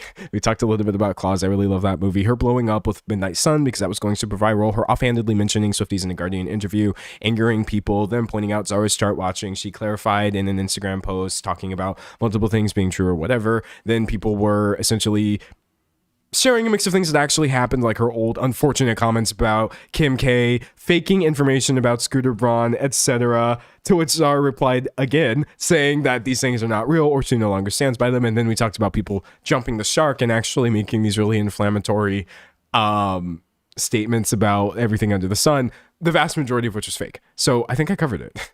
And it's only been 52 minutes because listen. Someone said, why is Zara not allowed to defend herself? We'll talk about that in a second. Listen. I stayed on topic. Whoever told me I wasn't going to, you were kind of right, because I did still talk about animated Christmas movies and I feel like maybe a couple other things. But listen, I worked hard to stay on topic and we on topic. Someone said the Swifties are in here insulting D'Angelo. Bro, that's why everyone hates us. Please stop. Okay, look, here's the thing that I think like is beneficial. Not saying anyone in here is insulting me. I'm not reading all of the comments, so I haven't actually seen that. But y'all, I promise you it don't matter. It don't matter. Not even a little bit. At this point, I've literally had Shane Dawson stans angry at me like so long ago. That was so long ago. And that's when I learned once and for all that it don't matter what people say, as long as I try to make sure that I'm being fair and not spreading misinformation and not just being a hater. Y'all can say what you will about this. I knew this wasn't going to be a 100% positive experience for everyone watching the video, but you know, my mom always said one happy person is enough, and I'm quite happy with this one. Anyways, reading chat. Someone said, as a Swiftie, do this fandom needs to calm down whenever anyone says something about her. They somehow twist it into something terrible. It's crazy. I will say this though. For as much as I was ranting earlier, I still literally feel sorry. I feel sorry for not like sorry, but I feel bad for people who are just trying to enjoy Taylor Swift's music, because I know how you feel. I know that that's not an emotionally intelligent thing to say, but I actually know exactly how you feel, and I'm going to tell you right now that I'm a fan of this thing called, I'm going to bring it up. Gaming? It's called gaming, which is when you play video games. For those of you who don't know, gaming is kind of like the Taylor Swift of hobbies, in that it's very popular. A lot of people engage with this art form. A lot of people have opinions, and gamers, which is what we call Swifties, but for people who play video games, they're pretty awful. They really, really are. I actually don't like telling people that I'm a gamer. I don't usually use that word. I will maybe say, oh, I play video games, or I like this one video game, but I don't want people to associate me with their idea of what gamer means, because they can be, and I know that it's not all of them, some of the worst people with access to a keyboard, with access to the internet. Gamers, some of the worst people you will know are gamers. And so that's why whenever this Swiftie stuff comes up, yes, I'm still obviously going to criticize the fan base, just like I would criticize gamers for being annoying about all their anti-woke DEI garbage. But I do still think about those like people who don't actually feel this way about the person they're following. They're just like, no, this music just means a lot to me because it's artwork that I resonated with. And I think that sucks. But listen though. Top 10 things I didn't mention in this video. Taylor Swift's jet. Variants. I didn't mention, like, you know, parasociality. I truly and genuinely did try to mostly keep the conversation in the wheelhouse where it actually was, because I do understand what with her being so popular. She is literally still a I don't even know what the word I want to use is, but she's just polarizing. She's one of the most popular people online. And I saw a comment that I agree with a lot, honestly. And it said, like, I think a lot of Taylor Swift's fans are so used to her being criticized by everybody over nothing that they're like constantly on the defense. And I do think that that's true, because for as much as I've said in this video, with Taylor Swift being so prominent and also a woman, people are literally awful to her, and they 100% hold her to a standard that frankly no man would ever get held to. And no, chat, this is not me defending a billionaire. I'm just being honest. So many of the things that people complain about or whatever are just part of this larger story about how actually they just low-key hate Taylor Swift in general. But listen, I don't think that means we have to put her on the do not talk about list. We can still have conversations about her. We can still have conversations about other people talking about her. I saw a lot of people saying Zara should just have not mentioned Taylor at all. And I don't agree with that, honestly. So it is what it is. It truly is what it is. Someone said men hating her feels wrong. In general, like, I don't hate Taylor Swift, bro. I couldn't. I mean, no. I could criticize anything worth criticizing her over, but just thinking like, oh, I want you to go away, you're the worst or whatever. That's not how I come into these scenarios, truly. It's a no, dog. It's a no, dog. Anyways, that's all I gotta say. Someone said you can't say one good thing about her without them screaming billionaire. Yeah, she is a billionaire. And she really, really, really is. And that means that she does really deeply unethical things that are always worth criticizing. But like, I can't even talk about it because people are literally going to say that I'm defending billionaires online. They're going to say I'm defending billionaires online. Nah. I said everything else in this video. I'm going to say this too. Honestly, we already know that Taylor Swift is a billionaire. And the vast majority of instances in which I see it brought up aren't productive towards educating people. They're usually to put people down for enjoying music. And I don't think that that's cool. If that to you sounds like me defending a billionaire, go ahead, run with it. D'Angelo just turned into a capitalist bootlicker. I bet Taylor Swift just paid him off to say that one thing about her. But no, I do genuinely believe that, like, I don't think we should ever stop talking about billionaires, ever, honestly. But it doesn't change the fact that, like, brother, I do see the way y'all, I see the way y'all are about her. A lot of it is really whack. And therefore, I kind of even understand why people can be really defensive about her. But I don't think Zara Larsson deserved this level of smoke. That's all I gotta say. Someone said Beyonce got that money now too. Dude, okay, let me show y'all something. Patagonia CEO donating. I'm not going to be able to find this story. Oh, here I am. Bro, look at this. Patagonia founder just donated the entire company worth $3 billion to fight climate change. So essentially, like, whether this was real or not or whatever, I think, like, you can do really great things with a lot of money, but all of those great things involve you not having a lot of money anymore. I forgot who else I saw said that they made like hundreds of millions of dollars and then they hated it. So they just donated until they didn't have that much money anymore. And that's how everything was. Someone said anyone who thinks Beyonce doesn't get dragged is delusional. Oh, wait. I want to say that too. Goomba fallacy. Bring it up. Pull it up quickly. Goomba fallacy. Images. Okay, what happens a lot in talking about, oh, this is so grainy. Oh, here we go. Okay, much better. What happens a lot in talking about celebrities, pop singers, billionaires, or whatever is what is known as the Goomba fallacy, in which you have, like right here, people saying,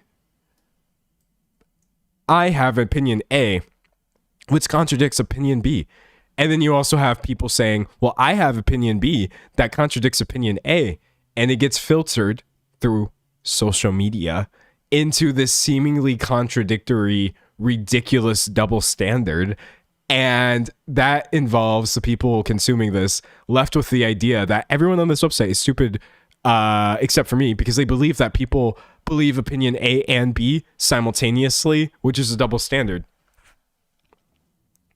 I see a lot of people say that, like, no one ever criticizes this person for this thing. And then I also see a lot of people saying, it's insane to say no one ever criticizes this person for this thing, because all these people are criticizing, or like no one, you know what I mean? There's some people who think that Taylor Swift doesn't catch enough flack. There's some people who think that Taylor Swift catches a disproportionate amount of flack compared to other people.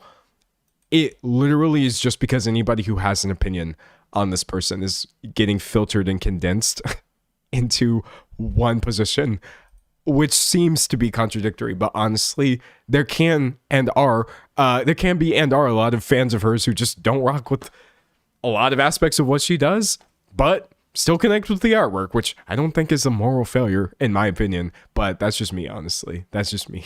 Someone said we're all on different bubbles of the internet too. Yes, I can give you a real example of that too, since we're already doing digressions. AI, artificial intelligence. This is our channel. We have a zero tolerance policy on AI here. You're never going to see me doing any sort of generative nonsense. It's just not my style. It's not my style, guys. And also, y'all hate AI a lot. Y'all get really pissed off by its existence, which makes me happy. Personally, I like having an audience that actually does care about whether the things I'm doing are real and would not be interested in watching somebody just using the plagiarism machine or whatever. So one position, which is true, is that a lot of people care a lot about AI. Another position, which is also kind of true, is that, like, no one actually cares. They sound contradictory, but it literally just depends on where I'm going online. Are my fingers stuck like this? No, I'm just kidding. When I'm in sort of like general public spaces, it does become very clear to me. People don't even really know what people don't even really know what, like, generative AI is. They definitely don't. They don't think it's a bad thing. They don't think it's a problem. They don't see how it could possibly be plagiarism if they are the ones who made it by prompting it or whatever. The environmental impact of it doesn't, like, they can't quantify it in their mind because they're not seeing it. And so simultaneously, you have people who I would say, yeah, everybody hates AI. That's how I feel about my audience. My career, it would take a big hit if I was to use generative AI. And simultaneously, I just also feel like no one actually, like, cares about the usage thereof. But obviously, it's very context dependent. Who do I mean by no one and everyone? That's how I feel like a lot of online conversations go, where I see people arguing and nobody involved is incorrect. Nobody is wrong. It's so silly. Reading chat. Someone said, I like that AI is progressing medicine. It's the generative stuff that's bad, y'all. Please educate yourselves. AI is not evil in science. Well, yeah, no, AI isn't, or maybe I'm just making this up. Hold on. AI detecting cancer. Yeah. There's, like, unless I'm totally wrong, there's, like, non-generative AI that can literally improve cancer screening and save people's lives. Like, artificial intelligence as a technology is a neutral thing. I think most technology is actually just neutral. It's more so about like who is using it and for what, to what end is this being used, and how is it being done so responsibly, this, that, the other. Artificial intelligence in general is literally just a concept.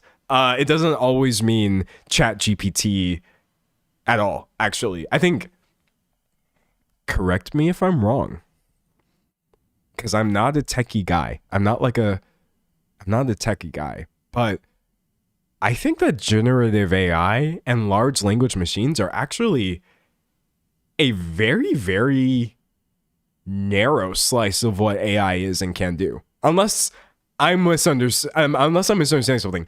I think the thing that we commonly think of as AI is like a fraction of what this technology is actually used for and has been used for. And by the way, people have been using artificial intelligence for literal decades at this point and will continue to do so in a way that has nothing to do with ChatGPT and this, that, the other. So that's why, yeah, I do talk a lot of smack about it, but I am almost exclusively referring to that specific type of useless generative AI that steals things. And, you know, I don't have to sit down and do the laundry list of problems with AI. We all know it at this point. Reading. Someone said even AIs in the game. Yeah, like playing a video game. If you have any character in that game who's not you, that's going to be some level of artificial intelligence. It is literally AI. It's not like a misnomer. It's not a misuse of the term. So AI is a very loaded word at this point, as it should be. But once again, multiple things can be true. For real, for real, for real. Anyways, reading chat. Someone said we've been using AI before they started calling it AI. Yeah, exactly. Oh, wait, that being said though, do you have anything else that I should add? I just realized I didn't record an outro. Do we have anything else? This is your chance to get it in there. Let me know if I missed something or there's something else you want me to talk about. I may not. We'll see. But yeah, going back to the Zara Larsson, Swifties, convo, debate, whatever that was. I don't know. As I said in the beginning of the video, nothing burger. Let me know. Reading chat. Someone said, I'm sick of people derailing the AI conversation when generative AI is obviously the subject. Well, yeah, I mean, it's still bad and I still hate it and wish it would go away. Let's see. Someone said D'Angelo should just rename the channel Multiple Things Can Be True. Okay, I'm going to talk about that in a second, actually. Bread. Let's talk about bread. I love bread. I like pizza, which is a type of bread. So we can talk about that, but I don't have to. I don't have a complex opinion on that. I just like bread. Reading chat. All right. Someone said, don't take extreme fans on the internet as the whole picture of true fans. I talked about that. You might have missed that, but I'm including that in the video. Don't worry. Reading chat. All right. I think we're good. Someone said, did you talk about the Chapter 1 discourse? No, I was on a break when that happened. But again, people mad at her for something she didn't do. Thoughts on deviled eggs. Okay. I think we're good. I'm going to go ahead and someone said beer is liquid bread. That is true. Beer is liquid bread. Go ahead and say bye. Say bye to YouTube. And I'm going to record an outro. Someone said social media is the death of nuance and D'Angelo has to play both sides. Yeah. I don't feel like I'm playing both sides. I'm just trying to be consistent in myself, which oftentimes means acknowledging discrepancies or contradictions as they may exist elsewhere. But anyways, say bye. All right. Anyways, that's truly all I have to say about Zara Larsson and Swiftie discourse. And if you are thinking to yourself, that was so stupid, I did warn you. I did genuinely warn you. So let's perform a brain dump together after this.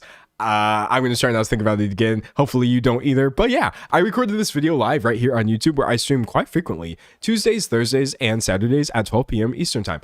Except for the past 2 weeks, because I took a week off on purpose and then I got sick on my comeback week. So I had to take that week off as well, which is like, the timing of that felt very personal, but that's okay.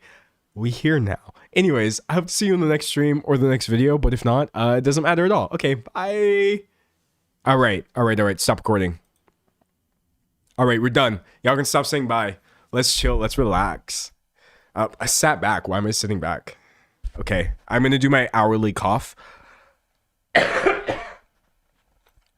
Oh, that feels so much better. Okay, that was my second cough in 2 hours. See, I'm feeling much better. I just want the phlegm to escape my lungs. Okay, anyways. One thing that I've been thinking about a lot with my content and with my channel and all this stuff is like, oh wait, hold on. I need to upload this footage because like I said, I'm trying to be a good YouTuber and have my footage actually be worked on by an editor instead of me just cutting everything down and throwing the video up. Even though knowing me, I thought I didn't record. I just opened my files with all of my recordings, and the last file that was there was my April Fool's video. And I thought, that doesn't even make sense because I had already recorded since then. I got so scared. Okay, we are fine. I did record. We're going to be fine. Oh my God, I got so scared. Anyways, I've been thinking, no, it's fine. It's fine. I recorded it. It's here. Don't worry. I did record. I think I had scrolled down without realizing it. So don't worry. It is there. Disaster avoided. I mean, honestly, I do fear that someday it is going to happen to me. Where I just completely blank out on recording. But if I do, I can. Someone said you can rip the VOD. I can just download it from YouTube. The thing is, I just don't like doing that because it takes forever and it's higher quality the way that I do it. But yeah, no. Thankfully, we're fine. We're fine, chat. We're good. Anyways, what I was going to say was I've been thinking about my content and the position that I typically take up because every commentator has one. You get your commentary people who will often side with the celebrities that they're talking about. You get the commentators who will never give the celebrities they're talking about any sort of leeway or understanding, which is fine. They're celebs. They don't need us to hold their hands. And I was really just thinking back about like, what is my thesis statement in my content? And it is quite literally just the idea that multiple things can be true. I think if there's any phrase that I've said more, or I think that's the phrase that I've said the most throughout my time streaming online. And it's so interesting thinking about it because like, I don't want to sound like a broken record. I don't want to be that person who's like, you already know what D'Angelo's going to say. He's going to look at one side of the scenario and say some things he agrees with or disagrees with. Then he's going to look at the other side of the scenario and say some things he agrees or doesn't agree with. And then he's going to end the video by saying some variant of multiple things can be true. I would like to say, and I've said this before, I do quite literally do this because it is my real true feelings.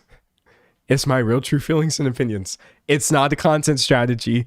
I just think the reason that I continue to do this is quite literally because it does kind of fascinate me how I think the vast majority of the situations that I talk about would not be situations in the first place if people could hold space for multiple things being true.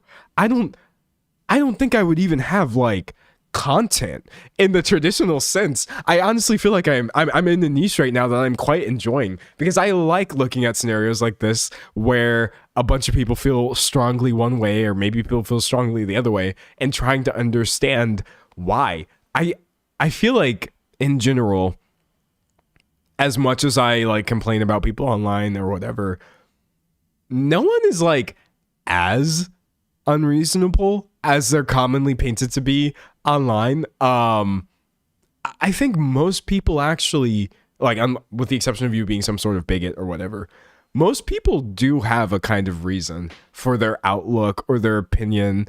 And yeah, I just think, again, like holding one up as more valid than the other because I want to appease this side of this, that, the other, like it seems a little silly. And I think what's really funny is at first I was worried. Someone said, this is why I watch your vids. I like having a nuanced view of things. Well, thank you. At first I was worried though, because I've talked about my fear of fence sitting before, right? I never want to seem like I'm saying this because I don't want to piss people off. But the funniest thing that happened to me was actually I get to be way blunter and honest about, or in my opinion, I get to be way blunter in my coverage of things by just acknowledging like, okay, yeah, that person said that. And maybe they're right about that one thing, but they were also wrong about this other thing. And what? This was stupid. And this was cool. And they must be a person because look at us doing stupid and cool things simultaneously. Peace.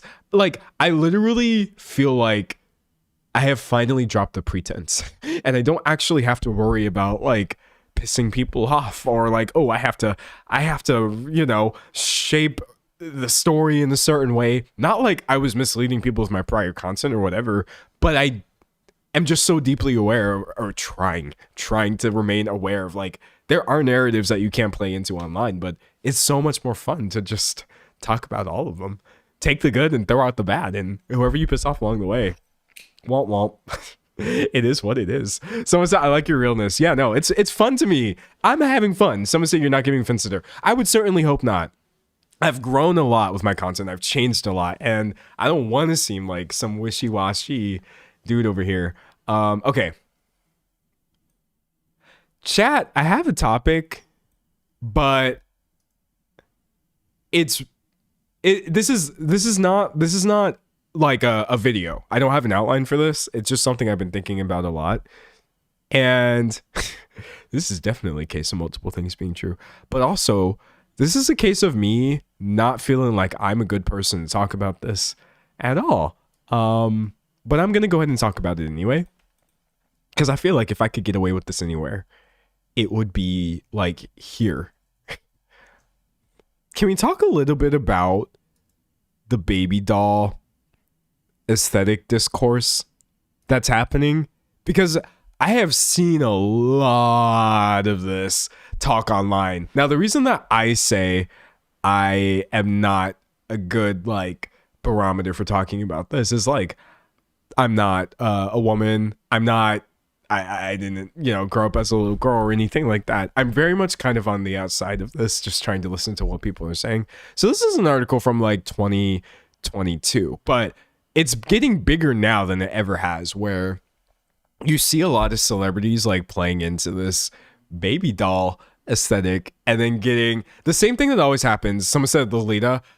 You could call it that too. The same thing that always happens where you have half of the people saying like, oh, this is gross. And then you have the other half of people saying like, oh, just let women wear what they want, which, yeah, broadly, obviously, I don't even have the power to prevent people from wearing what they want. But like someone said, this is a really good topic.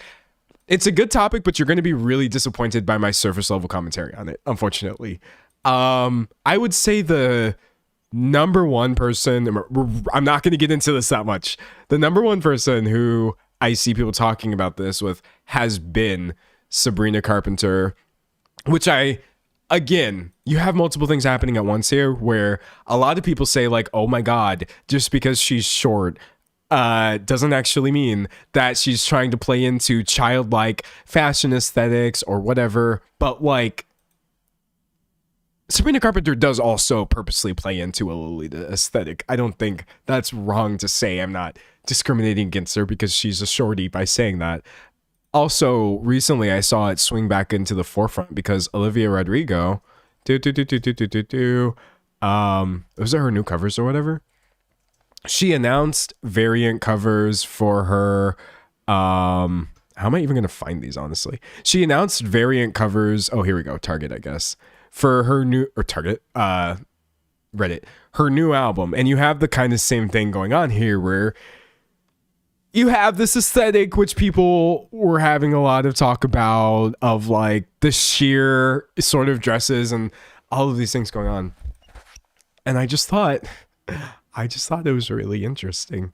On the side on the side of people saying, someone said, I think you mean coquette Lolita fashion is not what Sabrina wears. Okay, well, no, you're right. Because if I say Lolita fashion, to me, that more so makes me, wait, I shouldn't be Googling this. But when I say Lolita fashion, I think I mean like, I think of Japanese streetwear, right? Am I just stupid? Yeah. Okay. So this is also a version of Lolita aesthetics, right? But I don't want to use the word. But I'm talking about the sexy baby aesthetic, chat. Babies can't be sexy. Let's get that out of the way. Y'all know what I mean. I may not be using the right word for this, but you know the exact type. This is why I said y'all are going to hate my commentary on this, because I don't even have commentary on this. I don't know the phrases, and I said that from jump. Please give me a little bit of leeway. I'm talking about that sexy baby aesthetic that the people be doing, okay? You know what I'm talking about right here. And I like finding pictures of it or whatever is not what I'm really interested in doing. Someone said period. Yeah, y'all know what I'm talking about. Like the little frilly sort of, y'all know what I'm talking about. Okay, come on. Someone said you're right. Thank you. Work with me on this a little bit. I know I may be getting my terms wrong or whatever. With that being said, someone said go off, it's so nasty. Yeah, so with that being said, like, obviously, you're never going to catch me on live telling people what they should and should not wear. I don't have strong opinions on what people should or should not be allowed to wear. I do think people should be allowed to wear whatever they want. It don't change the fact that it is still weird, though. I think it is still odd. And the people talking about it get shut down a lot under the guise of like, oh, let people, have agency or whatever. And dude, I personally have been getting kind of wigged out lately by some of the things that I've been seeing of like these like,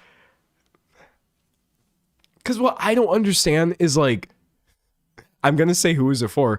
And then the answer I'm going to get is like, obviously the people wearing it. People can wear whatever they want. And I'm like, yeah, you're right. It doesn't have to be for anybody, but like, where do I put my discomfort? That's how I feel right now. Where do I actually like put my feelings on this? And I also saw people talking about like, there are other subgenres of this dating back to like the 90s and stuff where people were purposely subverting these aesthetics and pairing it with like messy makeup and hair looks to make commentary about the way that things are sexualized or interpreted and stuff like that. That's also not what I'm talking about. I am quite literally just referring to the sexy baby aesthetic that is happening a lot in a lot of places, and it's scary. It's very scary. Somebody in chat said, I don't think it's been intentionally sexy baby. I think the intention has been ultra feminine, which in the lens of the last 80 years is unfortunately infantilized. See? That's an interesting take that I can't have because I don't actually have enough brain cells to rub together. But like, that makes sense to me. And I think I also agree with you that like literally nobody who I've mentioned, I don't think is trying to look childlike at all. So I hope I don't sound like I'm accusing people of like crazy things, but yeah, that's kind of an interesting thing to say right there. Reading chat. Sometimes I feel like there's a line between cute and Lolita though too. No, there is though. Like honestly, if you want to wear like, because here's the thing, chat. In my effort to literally just make sure I'm not like talking over other people, I see a lot of people saying like, you shouldn't be concerned about, or like people shouldn't have to be concerned about how other people are interpreting the things that they're wearing. And I agree with that. That's something that I feel about the way I dress is a little not the way everybody dresses. And because I do strongly believe like how other people are interpreting what I'm doing doesn't matter to me at all. But like simultaneously, I don't know. It's just really, really interesting, man. It's just really interesting. Someone says super femme clothes are just fun. Yeah, they're cool, okay? And please don't take this as me saying like the fashion police here to tell you what you can and cannot wear. I'm literally just saying every now and then, I see it happen and I'm just like, oh, this is scratching my head. But then that's what I do when I don't have like actual things. Like, you're not going to catch me making a video essay about this. I will leave that to somebody who is smarter, which would almost be anybody in this specific thing. I think the thing about guys is like, it's not even the thing about guys, it's literally just the thing about patriarchy, is like, you're not rewarded in any sort of way for appearing soft. And so because of that, there's no analog for this for me to think about or interpret it thusly. I think everything that you get social capital for as a guy with your fashion or your appearance is with seeming actually as like tough as possible and as removed from femininity. So there's no way of actually leaning into this for many people that generates as much discussion or complex it generates as much discussion or complex like ideas. But what I also think is really interesting too, someone said that that as a whole needs a deep dive. Yeah, here's what I think is interesting though. I find it completely understandable that this causes so much discussion, because I think every single every single issue that this intersects with is complicated. There's a long and complicated history of infantilization, but there's also a long and complicated history of telling women what they can and cannot wear. There's a long and complicated history of fashion in general and what's seen as a sexy outfit or not, depending on what the person is or is not trying to protect. There's a long and complex history of like who is consuming content. And so I guess I would be more surprised if people weren't polarized by this issue. But yeah, the day that somebody like puts out, I mean, I'm sure they already exist. The day that somebody puts out an actual good video on this, I'm going to watch it and then educate myself, so I stop sounding like an idiot. But yeah, if you're going to take away anything from this conversation, don't take away me saying I hate Sabrina Carpenter and Olivia Rodrigo and all these people. Literally not true. Oh, you know something I thought, actually? You know something I thought about? Again, this is literally just my, like, late night, not talking to anybody thoughts. So this is probably bad and wrong, but listen, I'm just going to tell you what popped into my head. I was reading criticism of this sort of thing, and it dawned on me that whereas I think a lot of the issues that people bring up about finding these aesthetics uncomfortable or the male gaze has been coming up a lot lately, chat. I don't know if you know, just for more context. Sabrina Carpenter put out a new video, and now everybody's talking about the male gaze. Again, even though I feel like that has been happening for the past like year or whatever. And I was just thinking to myself, like,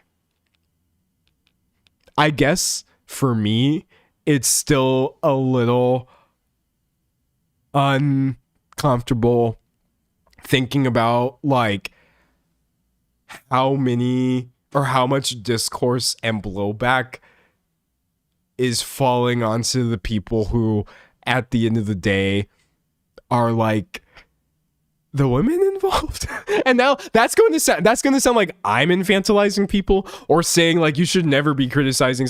Definitely not where I'm getting at. I just like, we can't like argue with the state of society as it exists. We can't argue with the patriarchy. I mean, we can, and people work very hard to do that, but like there's no comment section where we're decrying patriarchy and the male gaze. So instead it winds up happening in Sabrina Carpenter's comment section or a comment section about Olivia Rodrigo or like these things. And I'm just like, wow, even in our criticism, our very apt and correct criticism of like this male gaze patriarchy stuff, it still winds up just being like a bunch of women with a bunch of comments about like them doing the wrong thing. And I'm just like, that's so interesting. Again, like that doesn't mean there's nothing to criticize. That doesn't mean there's nothing to criticize. And that's also why I just don't talk about this stuff a lot too, because I would feel kind of like I don't know how to frame it correctly, you know. And even as a person who yaps about so many things online, I do still recognize that, like, if I don't actually know how to frame things, it's not really productive for me to try to turn it into a whole thing, because then it's just going to be really scattershot. Someone said, you're right, all the weight falls on women. A lot of it does, yeah. Or how about this? I've recently certainly seen more criticism for Sabrina Carpenter's usage of or playing into the male gaze than I have of any male gazing at people. I'm just, look, that could just be the spaces I'm running in, but I'm just telling you, like, that doesn't mean it's not worth talking about. I just, again, I don't know how or where to talk about it. It's so interesting. But yeah, that's all you've got. That's all you've got. Some say you're framing it all very well. I'm trying. And I'm gonna stop while I'm ahead. I'm quitting. That's enough on that topic. Because again, I don't have enough for an actual video. But yeah, no, I don't know. All of this is pretty icky. I think a lot of the times I just wish we could like talk to the people actually causing the problems. But it is what it is, man. It truly is what it is. Someone said it's hard to tell good faith criticism versus misogyny online, especially. It is, honestly. I've talked about this in a video before, but like I see that a lot. Thankfully, not in my like this chat. I don't really think y'all hate women.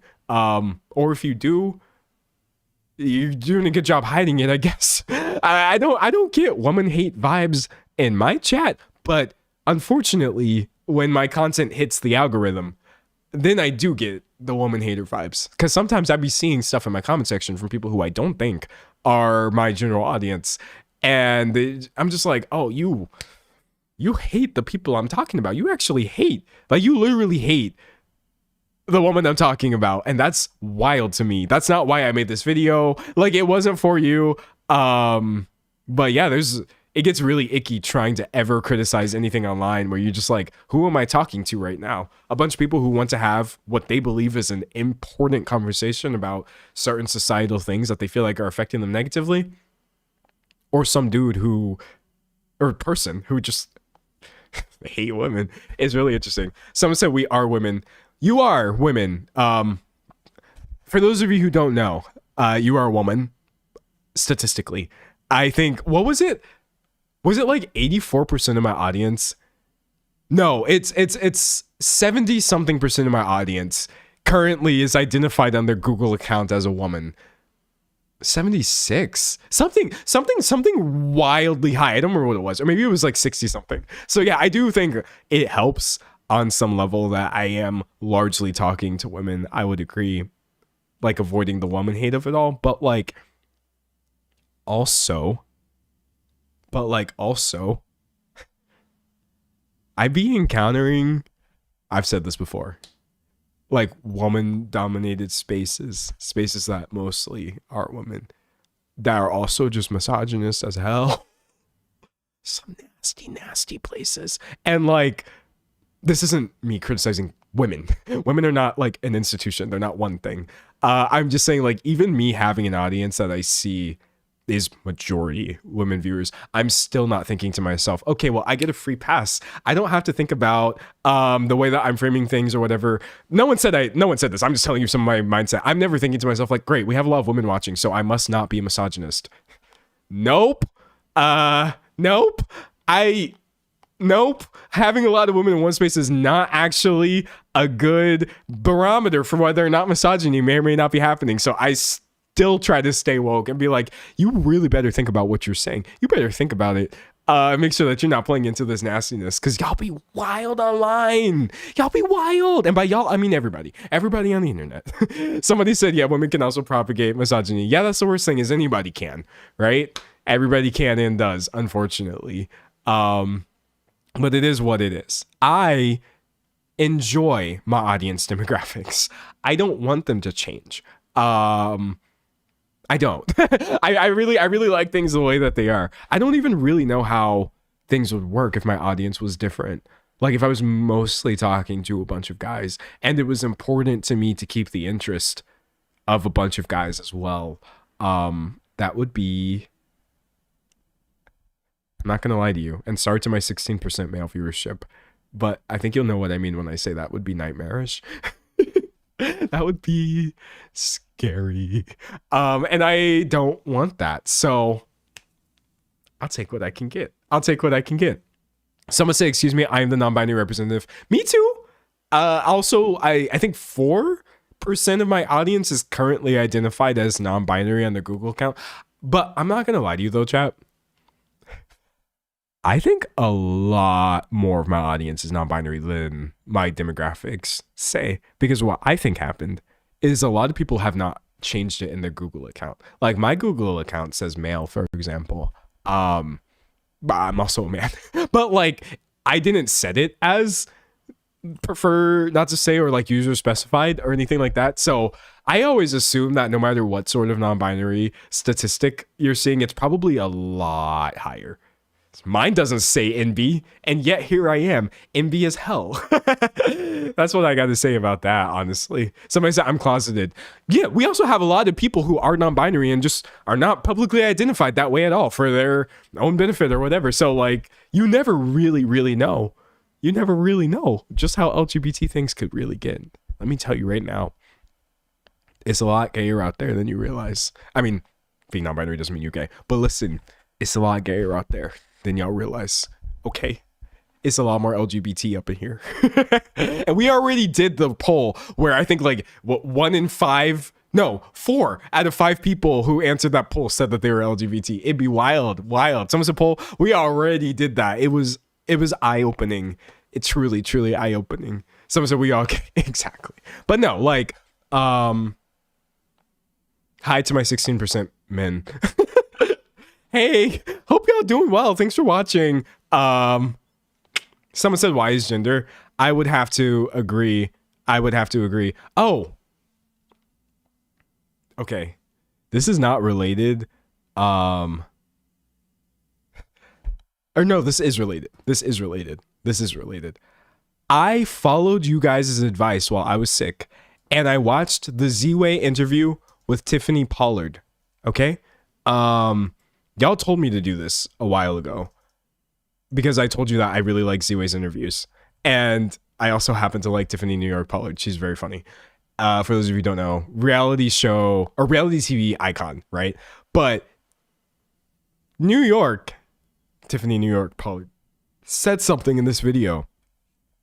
And I was like, I have to tell. Someone said, proud non-binary man, but statistically I'm a woman. Exactly. There's a lot of people like that in my demographics right now. Listen, New York gave hands down one of the best descriptions of being non-binary that I've ever heard in my life. Okay, so listen, because she's also non-binary. And hold on, let's get her up on screen. Where's she at? This was such a funny interview, right? And I can't find the exact places where she said it, but Z-Way asked her. Z-Way said, "What are your pronouns?" And New York said, "Where did the transcript go?" I literally like wrote this down to tell y'all because of how good it was. Oh, I keep scrolling past the transcript. Okay, search transcript for pronouns.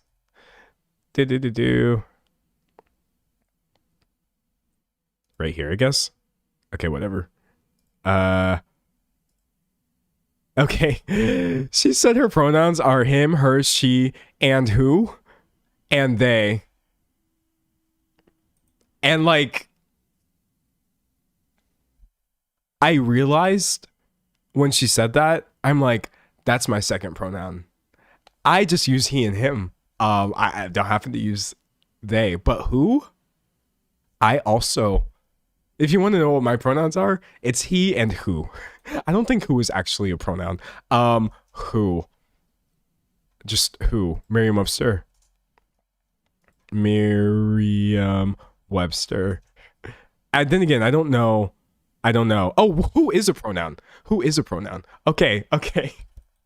I'm now coming out with my second official pronoun. Yes, I use he and him and his, but also who? That's my second pronoun. And then also she said, what did she say about being an entity? That was so good. Yes. Okay. She said,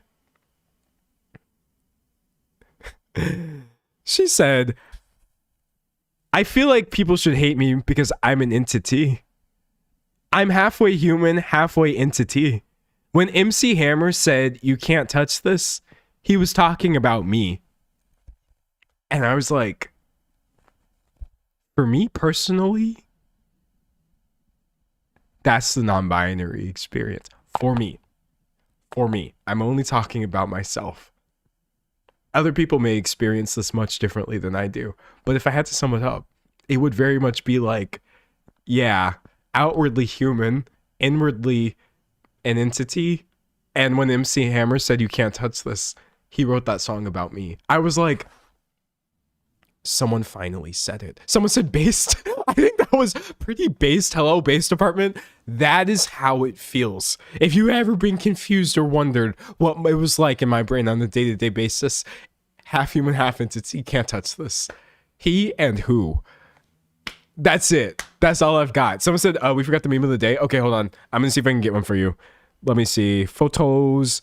By the way, I literally pull my memes of the day from my actual camera roll. You hear me? I don't fake it. I don't fake it. Let's see. I'm going to find a really good one. Oh, okay. I like this one. This one's really funny. Share. I'm going to put it in my OneDrive. Someone said constrained by the mortal form. I know. That's the only L I've ever taken, was being born. And so now we have all this corporeal baggage, which was certainly not my decision, but alas, here we are. Let's see. Okay, photos, meme of the day. Where are you? Here we go. So I didn't actually send this to somebody about them. I sent it to them about someone else. But the meme of the day is, I know you're going, this is a PSA from Woody. I know you're going through a lot right now. Just know you did this to yourself. I love this meme. I forgot, by the way, who this even was in reference to, but it was somebody who very much had like an unforced error. Here, I'll leave this on screen. You can screenshot it right now. This is a hilarious meme. Also, what is really unfortunate is this meme also applies to me. Sometimes I'm not gonna lie. Sometimes I go through a lot, and also I did it to myself as well. So that's how I felt at the end of 2024 when I was so burned out and I was like, oh my gosh, I'm drowning. But then also that was because I unprompted decided to upload 70 days in a row, not stream, upload all videos that I edited for the most part. So yeah, sometimes I go through a lot and I did it to myself, but that's the meme of the day. Someone said, Woody, leave me alone. I know, I didn't need to get clocked like that. Hello. All right, well, anyways, we here. I'm having fun. I'm enjoying myself. Someone said, it's too personal. I hate it. It reminds me of this other meme. I'm in this picture, don't like it meme. What's going on? I'm in this photo and I don't like it. Anyways, that's all we've got. Closing this, closing that, closing all my tabs. Fun times. Someone said, can we talk about Artemis there in space? Yeah, that's super dope. What's number is it? Wait, I don't want to sound like a goofy goober. Artemis, is it like 13? Oh, 2. Where did I get 13 from? Okay, anyways, Artemis 2. You got astronauts in space doing space things, which I think is dope. I don't even know who to pull this from. Oh, NASA. I trust NASA. Okay, here we go. Artemis 2 flight day 6 lunar flyby updates. So they up there, which is dope. That's great. Pure positivity. Dude, space is so cool. And we got new photos of the moon. Didn't we get new photos of the moon? New photo moon dark side. Okay, so basically we have a new photo of a fraction of the moon that we weren't, or maybe it's the far side, not the dark side, we weren't able to see before. Is it this? It's so pretty. Oh, sorry, PBS. We got the whole big thingy thing. Oh, okay, hold on. I don't know which one it is. Sorry, I'm getting like chills or whatever. But essentially, thanks to this expedition, we are now able to see even more of the moon than we ever have, which I think is so fun. That being said, someone said we trust NASA. That seems like a really loaded question. That being said, though, someone says she's gorgeous. Dude, the moon is so beautiful. Genuinely so beautiful. But then, this is going to sound really dumb. Then I got sad for the moon a little bit. Because, hold on. How did the moon, like, happen? Minus AI. Okay, I'm turning off the AI. Origin of the moon. Okay, so a Mars-sized body struck the Earth and then created a debris ring that eventually turned into the moon. Or at least that's what, like, that's how that's typically explained, right? So apparently, its name was Theia, I guess, if I'm saying that correctly. Or Thea. Ooh, I don't know why my internet's not working anymore. Okay, so this was a hypothetical planet. Yeah, Thea, not Thea. So, I feel sorry for her. Imagine being free. You were in space. You were just living it up. You're like Thea, Megan, Thea Stallion, just that girl having a hot girl universe. Forget hot girl summer, right? Hot girl eternity. And then you just accidentally smash into proto-Earth. So before the Earth was even the Earth as it's traditionally understood. And then you reform into what is, to be fair, still a very beautiful entity, our moon. But now you're trapped orbiting the most annoying planet in the universe. Now, I want to make something really clear. The Earth itself is a beautiful planet. I love it. When I say the Earth is the most annoying planet, I'm not talking about the object itself. I'm talking about its inhabitants. Human beings are annoying. So you were free, just la-di-da, trucking it through space, and now your lifetime is just orbiting around the most annoying planet in the universe until eventually the sun like expands and blows everything up, or whatever's going to happen. I don't want to spread misinformation. And I said this to a friend because like the new moon photos had dropped and I was getting really worked up, and I was just like, this is so sad for the moon. And my friend said, but what if she loves the drama? And then I was like, wait a second.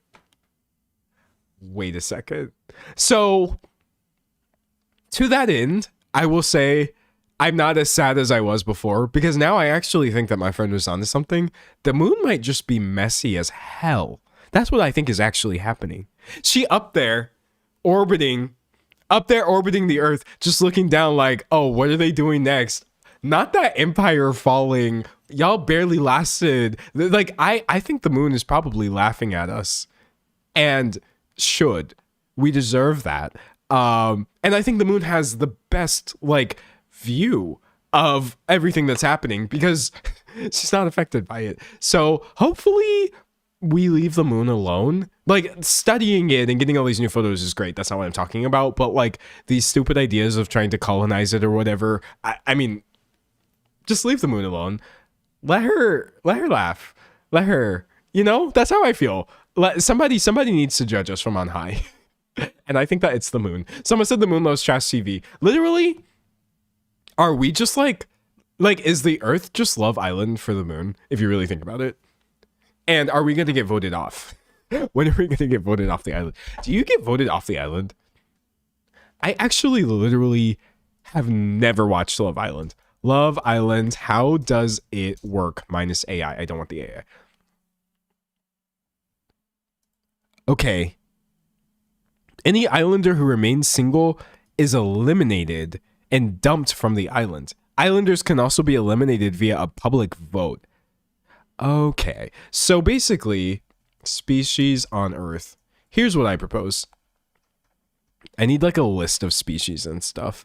Okay, animals. We'll just do the animal kingdom. So animals are such a broad range of people right now.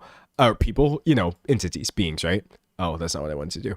All of these bad boys are jellyfish and are various insects and the animals that live in the sea or, above it or in the air, whatever.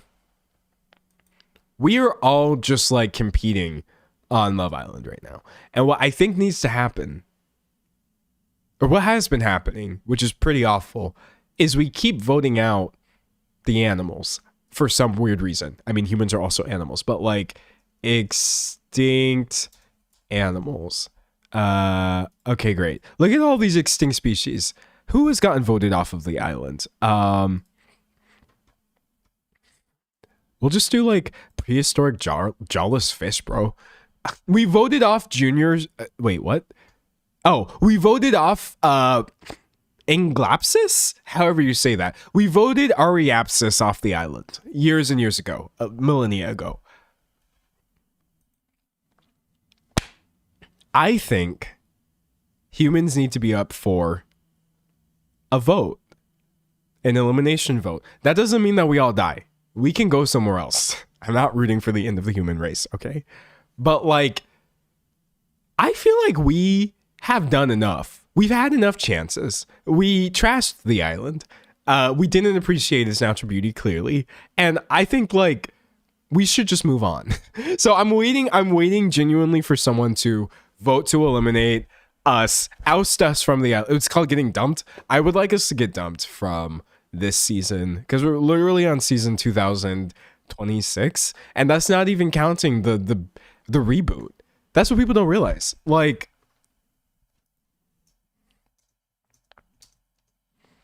we literally are on season 2026 of this show, and also it's a reboot. It's just a remake. There was another version of this. This dude right here, for some reason, rebooted the series by being born, which was really unnecessary. The show wasn't that bad. It literally could have ended. I'm so sorry.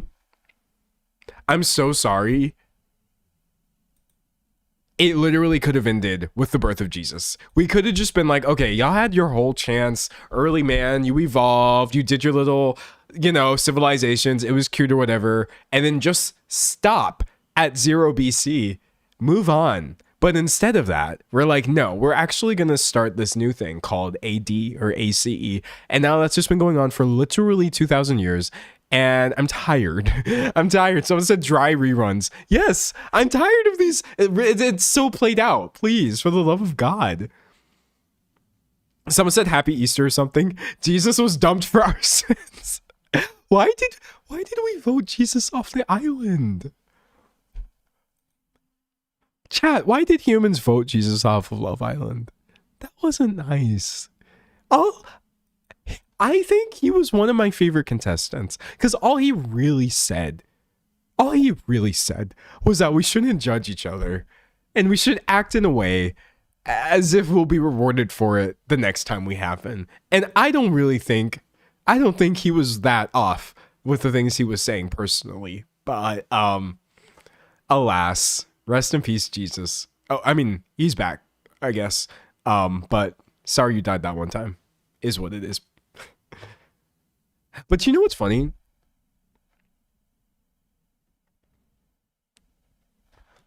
Do you know who will vote him off the island this time? Like, dropping this stupid extended metaphor, do you know who would actually kill Jesus?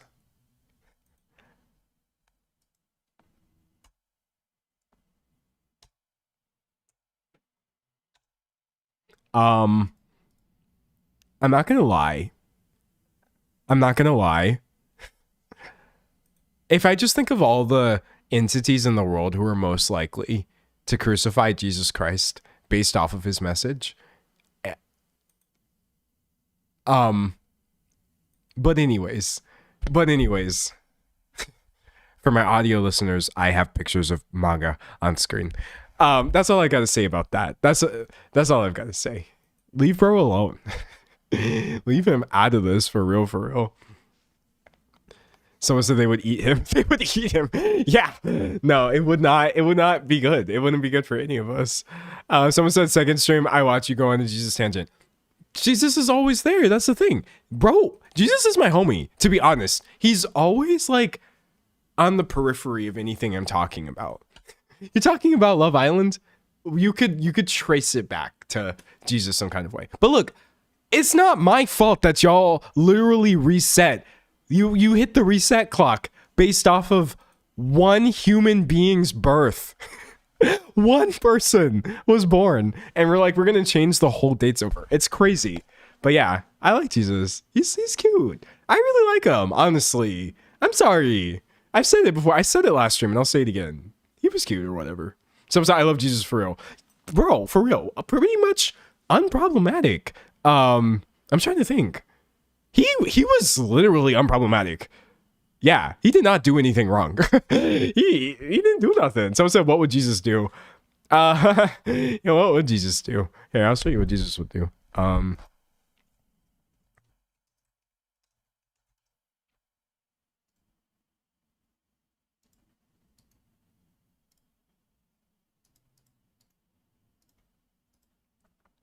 Jesus will whoop y'all behinds.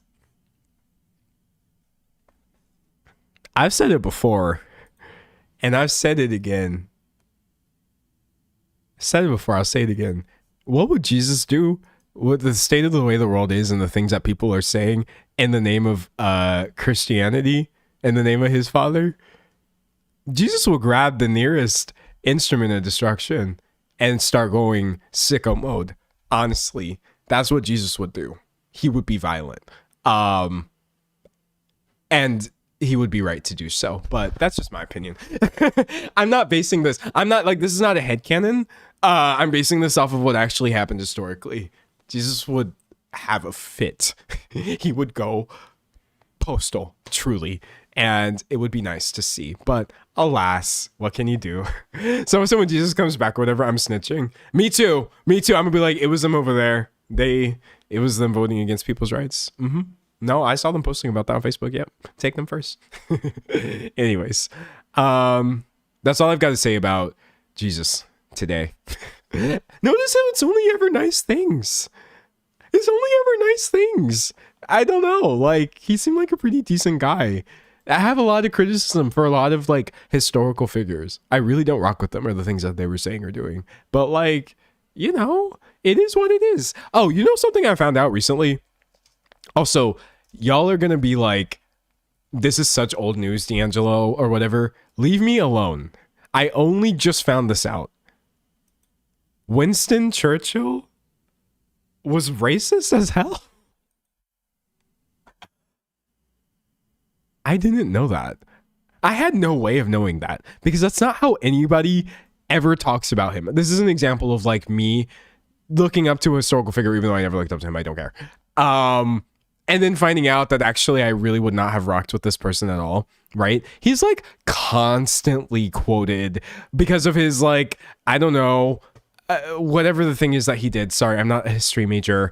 And what I didn't know until recently was actually there's this other collection of quotes of his that are pretty awful. In favor of allowing Jews to settle in mandatory Palestine, Churchill stated that I do not admit that a great wrong has been done to the Red Indians of America or the Black people of Australia. I do not admit that a wrong has been done to these people by the fact that a stronger race, a higher grade race, a more worldly wise race, to put it that way, has come in and taken their place.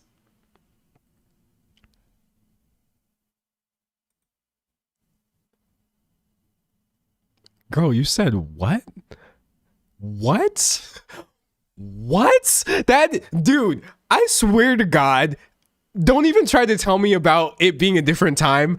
That is a crazy view to have for any time period, no matter what was going on or what was commonly believed. And yeah, this Wikipedia honestly goes on and on. Oh, they talk a little bit about his eugenics, him saying the unnatural and increasingly rapid growth of the feeble-minded and insane classes constitutes a national and race danger, which it's impossible to exaggerate. I feel that the source from which the Summa Madness is fed should be cut off and sealed up before another year has passed. So yeah, he was like, we should get rid of disabled people. I mean, I'm not like misquoting that. This is literally what this says. And I was like, yo, this is, I'm sorry. This is wild. That being said, like, a lot of times when you bring up stuff like this, you will have a lot of people being like, oh, Lordy, they're trying to cancel Winston Churchill. Oh, don't they know he died in the 60s? Yeah, I don't care that, like, he's dead. So obviously me bringing this up isn't because I want you all to unfollow him on Twitter. I'm just bringing it up because I quite literally had no idea. I didn't know. And that's why I think we should say multiple things can be true. Someone said, nah, it was messed up even then. Yeah, like, okay. Yeah, you might have some great quotes about some other things, but oh no. Oh no. Let me tell you this, no matter what your opinions are on race, which I don't think people should have that many opinions on race, you definitely shouldn't have a Wikipedia page dedicated to the racial views of you. And it's not even one of those Wikipedia pages that has a bunch of like notes of like, oh no, this is not a complete page. No, Wikipedia has co-signed this. This is a good, decent, well-researched page, and no human should have that many opinions about race. I'm so sorry. Someone said feeble-minded solidarity. No, for real. Wild. But yeah, that being said, like Jesus, for example, going back to my homie Jesus, he never said any of that ever. So shout him out. Anyway, someone said a whole page for that is crazy. That's how you know it's bad. Usually you just get a section. Let me tell you this, having a section is bad. Okay, let's go to like, we'll go, I'm trying to think of who to do. Chuck Norris, he died recently. Shout that out. Or sorry, or whatever you're supposed to say when somebody dies. Like, you know, Norris having a, where is it? Political views section. Almost anytime somebody has an extensive political views section that is this long on their Wikipedia page, that's a bad sign. That's not a good sign. But having a separate page, crazy. Someone said Bridget Bardot. Yeah, very much same energy with Bridget Bardot. Rest in something. But anyways, that's all I've got to say. That was my diversion. That was my digression. What else did I do during my break? Hold on, I'm gonna do my cough. Wash this hoodie, bro. I don't know. I just kept playing Alan Wake. I literally just kept playing Alan Wake too. Also, the first time that I mentioned that I was playing Alan Wake 2, let's see if I can find it. There were people in my live chat that were saying, show me the champion of light. And I didn't know what they were talking about. Don't say it. Those people did a good job of not spoiling. So don't spoil if you know what show me the champion of light means. I will say, I got to that part in the game last night. And I was like, I was literally shook.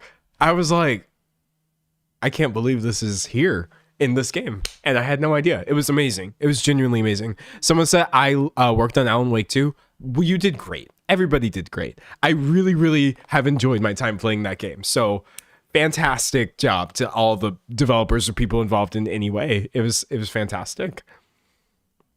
Reading chat. So I'll show you the Herald of Darkness. Yeah, now I know what that's a reference to. And holy moly, it was genuinely amazing. Okay, hold on. So I uploaded my footage.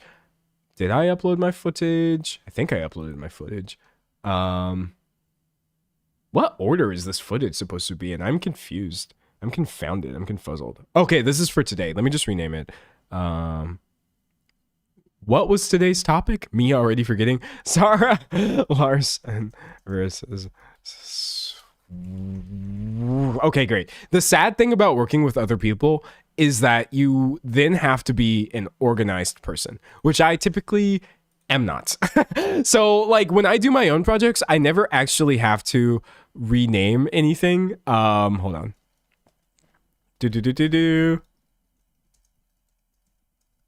Okay, there we go. Easy peasy. When I do my own projects, I never have to rename a file. I never have to make anything clear.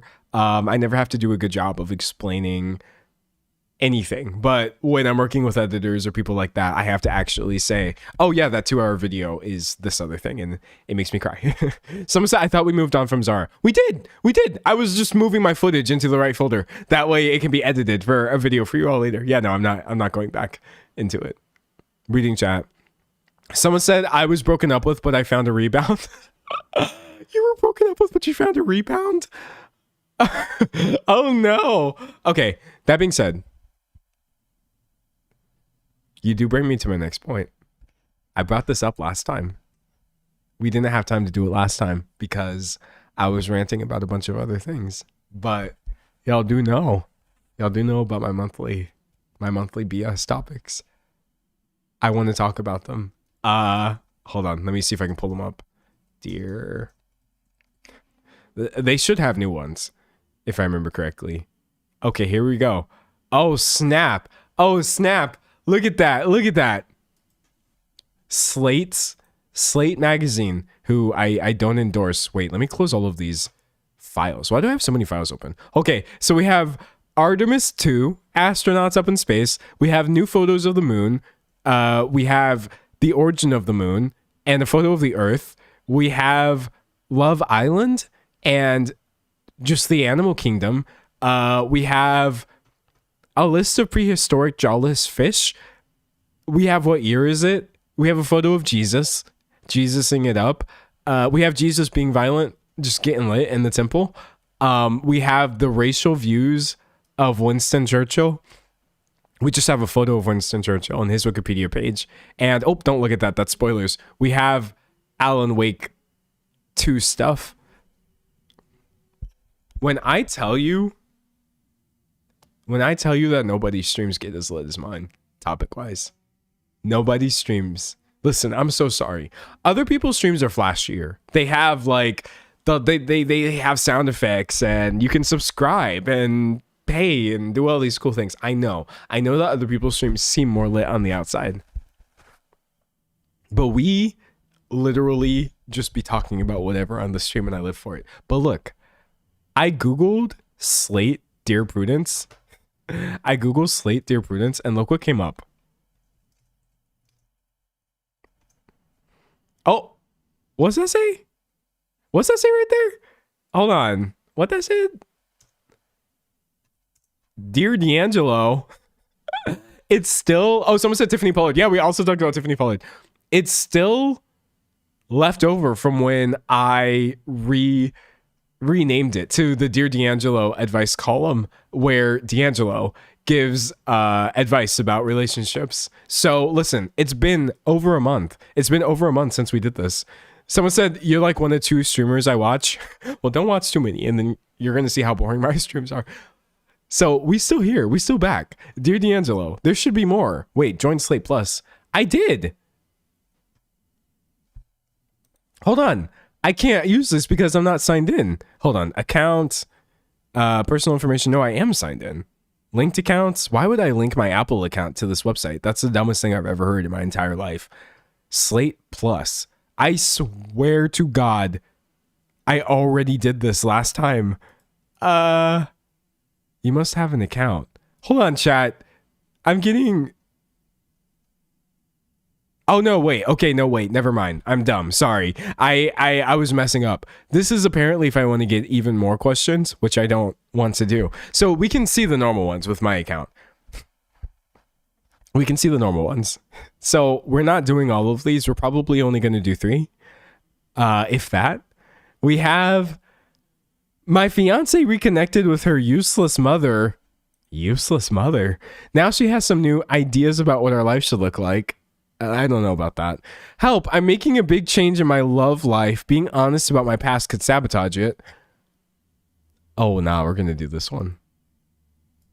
Help, my porch camera caught my brother with his mistress, but he's hiding a deeper secret. It's time to offer some relationship advice. If you're wondering what qualifies me to offer this, nothing. I'm going to drink some water.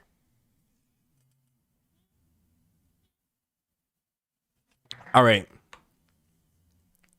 Let's help this person out. They already wrote, this is a new one. This is from like yesterday or something. What day is it? Yeah. So they already wrote this in. And they said, Dear D'Angelo, I had to go out of town for a work conference for a couple days and had my brother come over to feed and walk my dog. As it turns out, my porch camera revealed that he's been cheating on his wife. His mistress showed up at my house. Even worse, I could see that she's visibly pregnant.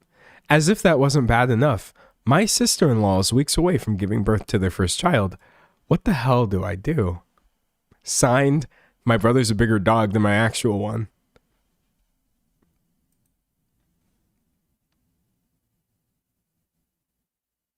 Okay. Let me drink some more water. We're going to have to hydrate for this one. So the way I do this is I always give my advice first and then we look at the advice that Slate gave. You tell her. You tell her. That's not even a question. Like, I understand you asking for advice, but I'm so sorry. You have to tell her. This is not, I don't even have a complex opinion on this. There is no universe in which not telling her is a good thing. Now, I will say this, though. You don't know that that's his baby, okay? So just tell her the facts as you've told us. Just tell her exactly what you said to me, and by me, I mean Slate. I'm just being nosy. That's insane. Also, your report's camera revealed that. Do you have access to that? Because if you have that, back it up. I hope you took a screenshot and just let them know. Oh my God, this is insane. Someone said time to pull bro aside and say genuinely, sir. No. Well, I mean, that's really tricky. Okay, here's the thing. Yes, because if one of my siblings was like cheating, yes, I would say something. Not one of my actual siblings. They wouldn't do that. But like, say I had some sort of metaphorical sibling and they were a cheater or whatever, yes, I would definitely confront them about it for sure. But the first person I would want to tell is the person who's being cheated on. You're right. I said no. I didn't really mean no. I'm just like, you're right, but that's a separate thing as well. Yeah, I'm sorry. I'm gonna be real mean about it. Someone says show up with receipts. Yeah, show her. So Slate says, I'm sorry for what you're dealing with, but it's so incredibly difficult to make a call about what should be done in these kinds of letters. Is it? I've said this before and it's still true. I wish all of our relationships came with a form similar to an advance directive that states what our wishes, or that states our wishes about situations like this. We'd have to check yes or no after. Do you want to be told if a person who cares about you has evidence of your spouse's infidelity? Yes! What? Yes! Yes! The answer is yes! My thinking is always informed by the basic belief that a victim of infidelity deserves to know, complicated by questions about whether they would want to know, and muddled even further by concerns about the mental health and practical effects of upending their relationship and life. Okay. I'm especially cautious in this case because of your sister-in-law's pregnancy.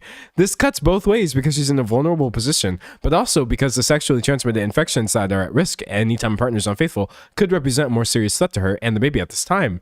On top of that, I try to weigh the closeness of the relationship between the person with the bad news and the person receiving the bad news to determine whether it's a mind your own business type of situation and whether the news will be received. Okay. Before I go off, let me keep reading. Prudence, who is not a real person, just the collective Slate writers, does say, with all that in mind, and without knowing the answers to some of my big questions, I think you should share the footage if your brother refuses to come clean himself, and are prepared to go beyond dropping life-altering news on your sister-in-law to help her deal with the aftermath. I don't know what her needs will be. Maybe she'll need a place to stay if she decides to leave, emotional support, babysitting, or help finding an attorney, but you should pair the incriminating footage with an offering that can make the following days and months less traumatic. That's good advice. It is good advice, period. Point blank. Because even if she really appreciates the truth, it'll make her life harder before it frees her from an unfaithful spouse and ultimately improves her life. I will wait to hear back from you around the holidays to discuss the relationship between you and your brother, which will warrant its own whole letter. Fair. That's fair. I think at first I was about to start screaming, crying, and throwing up because I thought that this person was saying like, oh, well, you don't want to upset her, but like, to that end, I cannot think of a situation in which somebody I actually knew personally, I would not tell them they were being cheated on. Someone in chat said, I don't care if it's someone I don't know. I'd want them to tell me. Yeah, like if I was being cheated on, I want to know that this person's concerned about like the mental, I guess, health of the person who finds out. But like, it's also traumatizing to be cheated on as well. So they are in a situation that is going to cause them some sort of mental harm some way or another. Like, I don't know. That's really interesting. Someone said this feels like clickbait in column form. It very much is, chat. I don't even know if half of these stories are true, but they're just about causing this very reaction from us, okay? All right, so anyways, let's see what else we got. I liked that one, though. That one was fun. Someone said this reminds me of those AI voiceover story times on TikTok. It is literally just that, but with me, a human narrator. My husband wants us to help his slimeball brother hide out from the law. I have a different idea. Someone says, I don't let anyone I date meet my parents. That's not a red flag. I have a very good reason why. My wife's ideas about who should father our child are absurd, but I've got a trump card. My neighbor has been attacking us in the courts and in person for years. It ends now. Or I teach my friend's son. He just revealed what his parents are really like. That one's boring. I want to do... I don't let anyone I date meet my parents. That's not a red flag. I have a very good reason why. I'm excited about this one. I already have strong opinions and I haven't even read it yet. All right. Wait, hold on. Before I move on, somebody said, that's hard. The stress could also cause pregnancy complications, but since she's far along, she'd probably be okay. I'll word it like this, essentially, because you're 100% correct. Here's what I think my final opinion should be on that last one. In making sure that I'm doing so in a way that is actually for the person who's being cheated on's benefit, I would say something. I wouldn't be irresponsible or sloppy in the way that I deliver that, because I could make things worse if I'm not also making sure that this person, as Slate said, has access to things that they might need after the fact or support network. So I do think it is possible to reveal information like this in a way that just winds up harming everybody, but you could definitely put some thought into it and make sure that you're not doing so, which is all that Prudence was saying. So I say that was decent advice. Okay, I don't let anyone I date meet my parents. That's not a red flag. I have a very good reason why. All right, let's see what Prudence has to say about this. Dear D'Angelo, I'd like to give another perspective to the young woman who was upset that her boyfriend of 5 months hadn't brought her to meet his parents yet. Oh, so this is lore. Somebody said, I don't know which one this is, but somewhere along here, somebody was upset, I guess, that their boyfriend didn't let her meet the parents. Okay.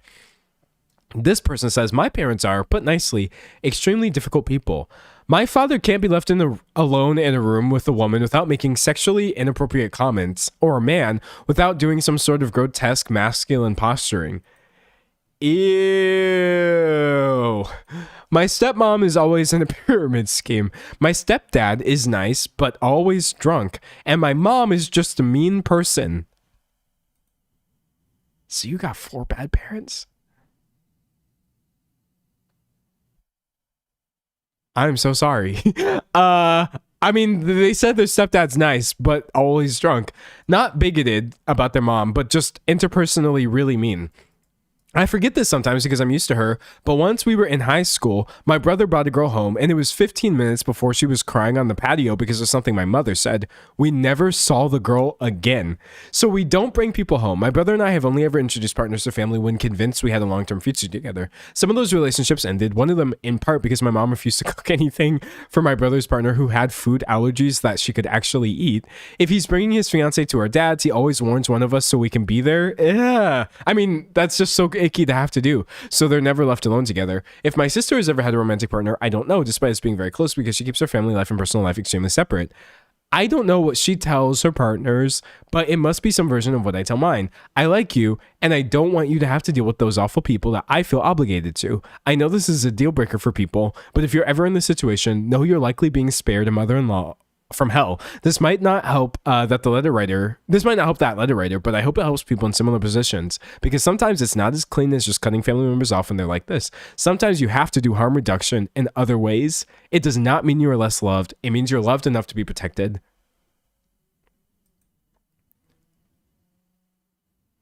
Okay, someone in chat said, I still feel like getting along with parents is important. I don't care. Okay. This is so interesting. Okay, how to word this. I have people in my life, in my family, who I'm related to that are a net negative in the lives of the people they interact with. Because I have people in my family who choose wrong every time. Okay? Some of us do, some of us don't. Unfortunately, I'm related to some people, which I think is a really common story. They choose wrong every time.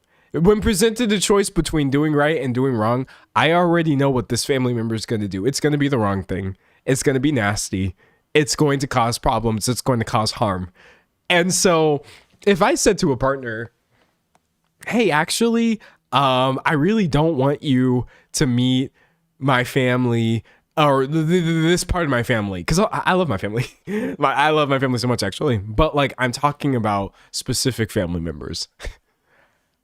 It's not because of any reason other than if I actually care about somebody's feelings, I would not want to expose them to a stressor in their life, somebody who's going to make their life worse. I wouldn't do that. It's almost like, to me, in my mind, it's like a villain version of being a matchmaker. This is just in my mind because I've been watching the show Indian Matchmaking on Netflix.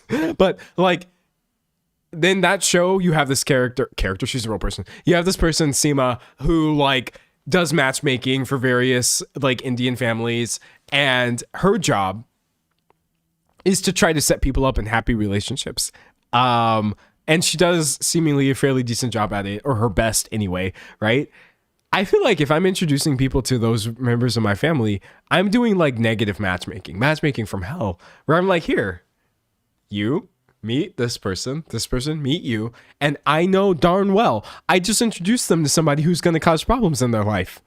I would never do that. I would never do that. It literally doesn't matter how the other person feels. In my mind, that's just not the right thing to do, so it's not going to happen. It's truly not going to happen. Someone said, I don't let my partner meet my dad. He's dead. I wish I had a set of drumsticks so I could just... But no, like, I don't know. And you could say what you will about like, oh, well, that person should get to make the choice or whatever. No. Because I'm also choosing not to talk about, or I'm choosing not to interact with those members of my family as well. This is also for my benefit. That's the one thing that I feel like people don't talk about as well. A lot of times when I'm just like, no, you're actually not going to meet those members of my family, it's not just for you, it's also for me. I don't want that stress in my life. Why would I want that? I shouldn't have to put up with that just because we're together, honestly. That's how I feel about that, honestly. Reading chat. Someone said if it's a deal breaker for them, you can warn them in advance, and if they still want to, so be it. Sure, there's a limit, but drunken MLM, you can take that. Okay, yeah, how about this though? I also totally respect. I literally respect somebody else's decision. So if you're telling me, hey, D'Angelo, it's really important for me to meet my family, and I'm gonna be upfront with you, and I'm gonna be like, I am never going to voluntarily introduce you to these people despite your wishes, because that feels like the wrong thing to do to me. And if that ends it, hey, we were honest. Maybe that person was nice. Maybe they think that I have some sort of like, I don't know. I don't know what they think, but it doesn't matter. I have my reasons. I said what I said. We can all just be open and honest about it. That's how I feel personally. You're totally free to see that as a red flag, because honestly, it can be a red flag if somebody's not introducing you to their family. But in my specific case, no, dog. No, dog, because it goes way far beyond. What did that one person say? That their mom was, or their stepmom was in a pyramid scheme, and the other step parent is drunk. That's kind of whatever. But being a mean person or making sexually inappropriate comments about women when you're left alone with them or whatever, it's just not right. It's just not right in my mind to make those connections between people. And a lot of people, unfortunately, have folks in their families who do things like this. Someone said, people who don't trust me on my family feels like a disrespect of my boundaries. Yeah, like low key, I would kind of be like, bro, why don't you take my word for it? This doesn't make me comfortable. Like, it's my family, but hey, it is what it is at the end of the day. You can't like change other people. You can't control their feelings. So I wouldn't try to control the other person. If it's a break, it's a break.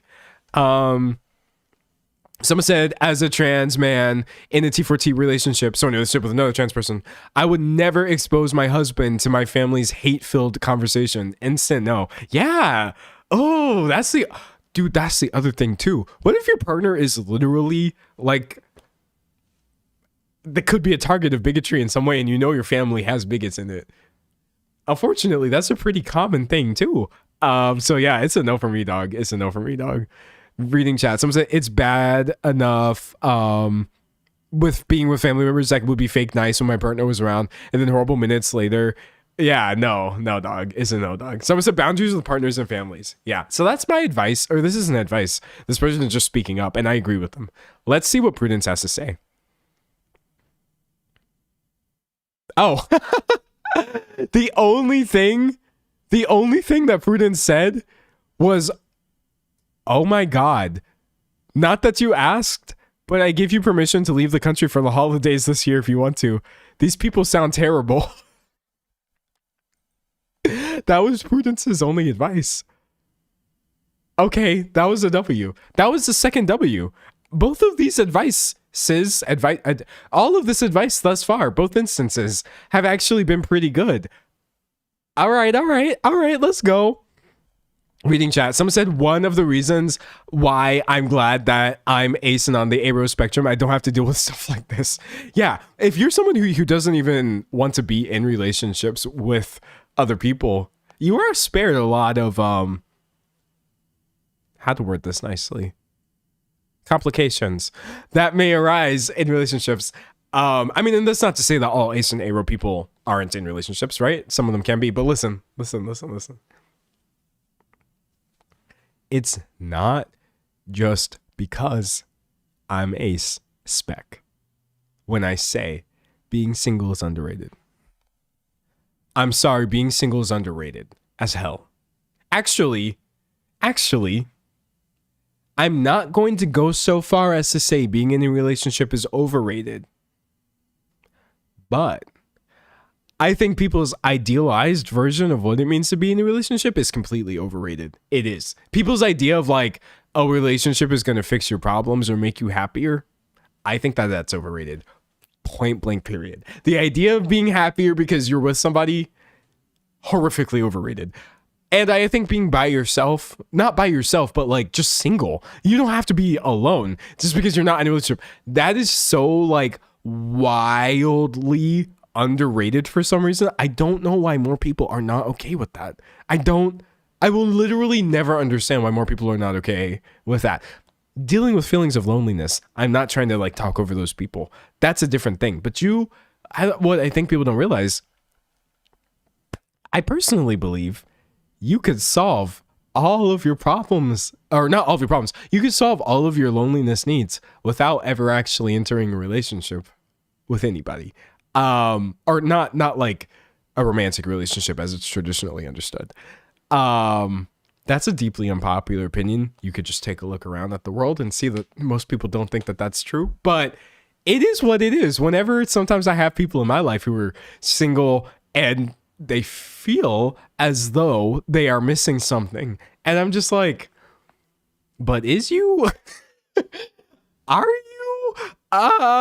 Somebody said being single is lit. No, dude, I think being single is way more lit than people give it credit for, in my opinion. Being lonely is never fun, but you don't have to be lonely just because you're single, period. So at this point, being single is a big flex right now. I can't lie. It's dope. It's so lit, honestly. Relationships are supposed to be about cohabitation and coexistence with another's goals of success.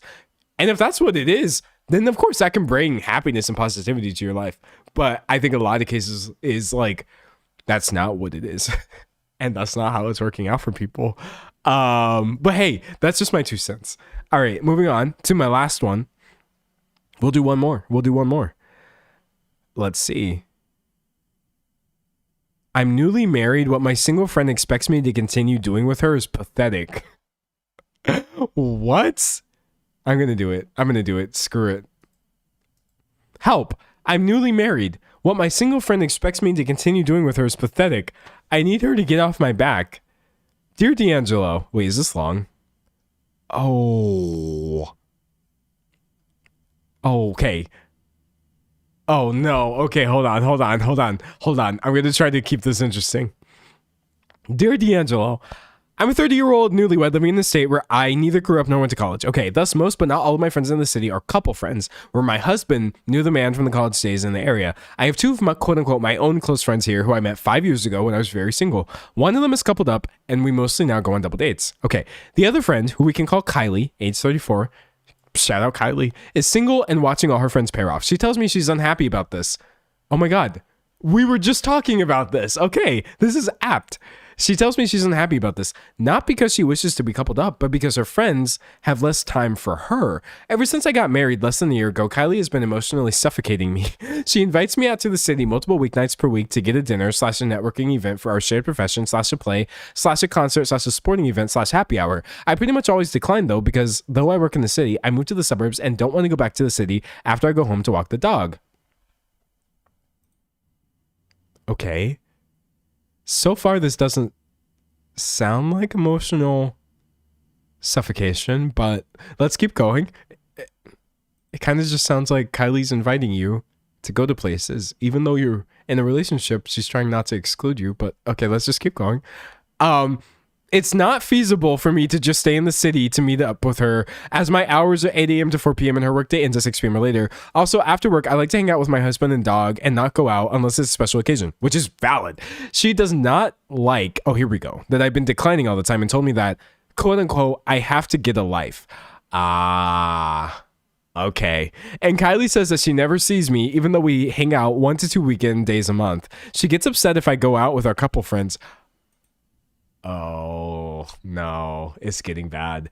And she asks why she wasn't invited. I don't know how to answer that question without hurting her feelings, so I just say that not every friend needs to be included 100% of the time, which is quote-unquote offensive. Maybe it is, but I don't know what to say. She's also annoyed because I cut myself off from my parents financially, who offered me a lot of fun money with no strings, but it made me feel immature, so I stopped accepting the money and now I budget more. She's not happy because I can't afford the same things as before, and she doesn't believe me when I say it's too expensive. Okay. because she knows I could have a lot more cash if I wanted to. We became friends because we're both foodies, and now I can't go to fancy places as often. I'm so much happier living on my own money, and I feel proud of myself. My husband and I are keeping finances mostly separate for now, and we agreed to reevaluate once we have a house and kids, hopefully in 2 or 3 years. I make a good enough living for my age, but she makes almost double.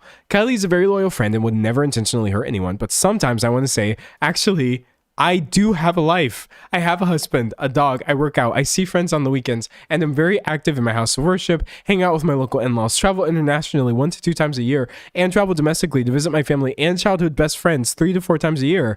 And I find you begging me to go out every night pathetic. But I can't and won't say that. Any idea on how I can get her to back off without being offensive? Oh, that's really interesting. Someone said, can her parents help me? That's where my mind was going first. First of all, the privilege of being like, oh, my parents are paying for everything. They were paying for so many things that I could just go to expensive restaurants on purpose. But I said no because it makes me feel nicer. Interesting. That's not this person's fault, right? It's not your fault if your parents are rich. But that being said, this is so interesting. Okay, so you did change a lot, clearly. It sounds like your relationship with this Kylie has obviously shifted into something that, I'm going to be honest, is a lot more boring from my POV. I'm sorry. By the way, I'm not saying having a husband, a dog, working out, seeing friends on the weekend, and being active in your house of worship, etc., is objectively boring. I'm just saying. What were the other things? Going to getting dinner or a networking event, or going to a play or a concert or a sporting event or happy hour. Maybe not happy hour. All of those things are a little more lit. But you know what? I think Kylie has to understand. She obviously can't force you to find the things that you used to find interesting, even if your new things are different, right? As far as advice of what should you say anything? Someone said having time for everyone else but Kylie. Yeah, no, okay, hold on. This is a minefield. Hold on, chat.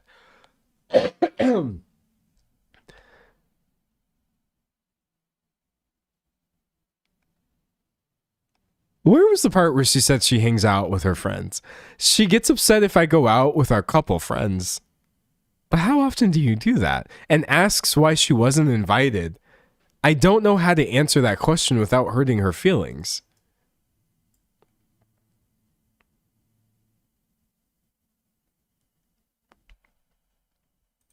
Something weird there. I think there's something weird there. I'm going to read this again. She gets upset if I go out with our couple friends and asks why she wasn't invited. I don't know how to answer that question without hurting her feelings. So I just say that not every friend needs to be included 100% of the time. But why wasn't she invited? Nothing about this. Someone said, let us single people third wheel. Yeah. I'm sorry. I've literally been invited to places with couples while single and don't care. I don't feel weird. I don't feel left out. I want to hang out sometimes.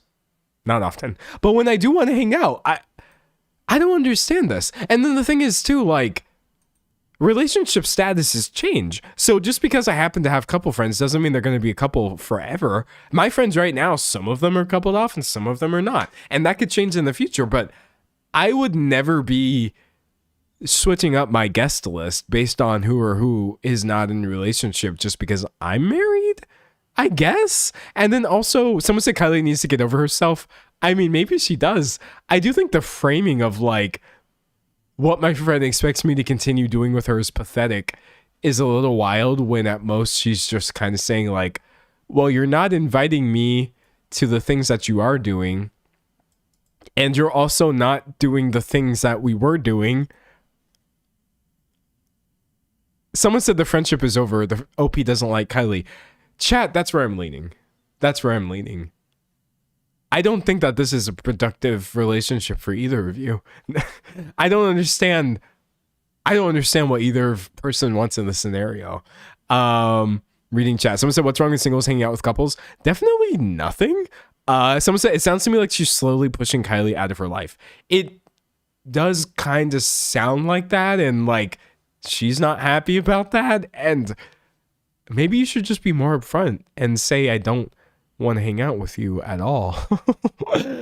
Because there's nowhere in this person's life for Kylie to fit since she is single. So that being said, Kylie still doesn't have the right to just demand that this person gives her the time of day. People don't have to hang out with you just because you want them to. So dare I say multiple things, but this is so interesting. I have no idea. What to say about this because I don't have enough info. Let's see what Prudence says. Dear Weeknight Couch Potato, part of what you need from Kylie as a friend, and what any of us need from a good friend, is enthusiasm about the relationship. But the other part is respect for and acceptance of who you are and what you want. Okay, yes. Kylie's doing great on the first part and not so great on the second part, which is too bad because her failure to remember that you have your own feelings and preferences is probably turning your enthusiasm for seeing her all the way down. Okay. Some of this also is just a discomfort that comes with change, which I think will likely feel familiar to anyone who's been part of a big city friend group at the moment when some people begin to partner off, slow down their socializing, or move to the suburbs while others never signed off on these changes and wish everything could stay the same. What I typically say to letter writers like Kylie, who resent that their relationships are changing because of people's marriages, kids, mental health issues, cross-country moves, or whatever, is that they will be much happier if they don't cling to the college and post-college, young, single, footloose, and fancy-free version of socializing. I agree. It's tempting to think friendship is defined by going out multiple times per week. Don't get me wrong. That's one very fun version of friendship. And it's one that some people manage to keep doing even after marriage, kids, and reaching an age when 2 glasses of wine cause a hangover because it's important to them. But it's okay. And I would say even a little exciting to be open-minded about how it can change as life unfolds. I agree thus far. God, why am I so ambivalent about this? New ways of connecting and being there for each other present themselves. With one of my good friends, a full year of our friendship took the form of talking on the phone about her evil manager and her wishy-washy romantic partner while I walked with my baby in California and she slipped into conference rooms at her East Coast workplace. To this day, I can list each of their missteps and character flaws and will do so enthusiastically, and it thrills her that I cared as much as she did. Another friend and I had the time of our lives when I was hospitalized with preeclampsia, and my husband was at home with our toddler and she spent 2 nights with me. Okay, this is a lot of information. Sorry, the life story is wild.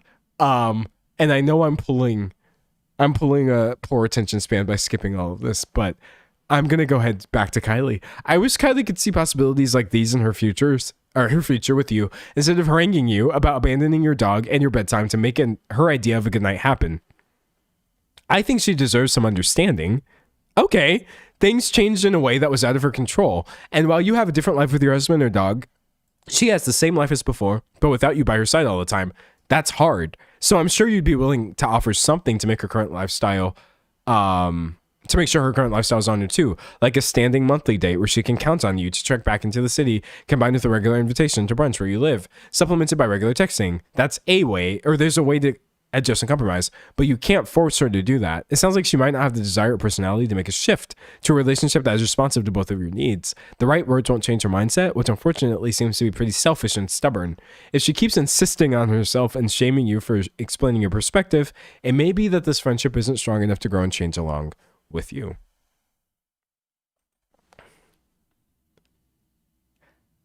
I agree. Kind of. Someone in chat said, but she's not being let into the change. If she was hanging out with the couples, there wouldn't be an issue. Yeah, dude, I'm sorry. I'm stun locked right now.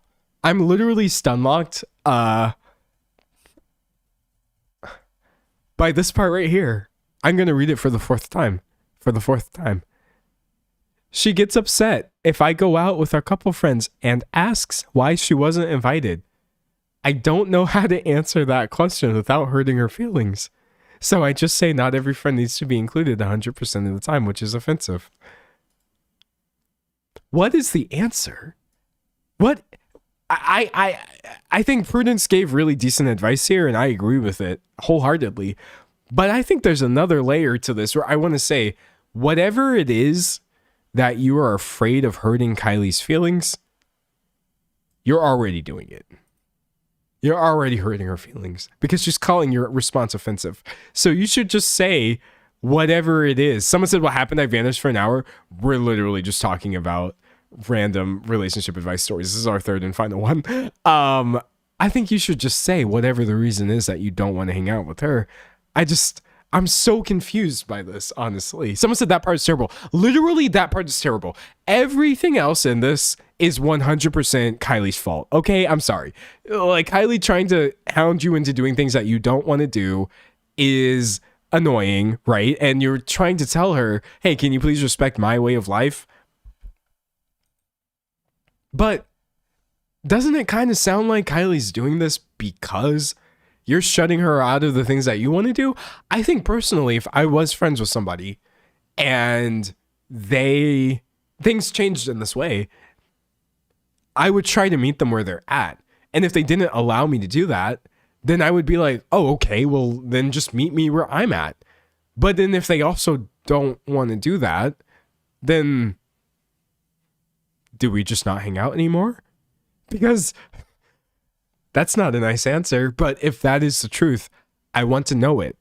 Honestly, I really do. You don't even have to say, I don't want to hang out with you anymore. You could say it in fewer words, but like, or more words. Be nice to me. Let me down easy. But like, that's what's kind of bothering me. I guess Kylie just backs off and leaves you alone. Which is fine. Everything in its season, but chat, I've been Kylie before.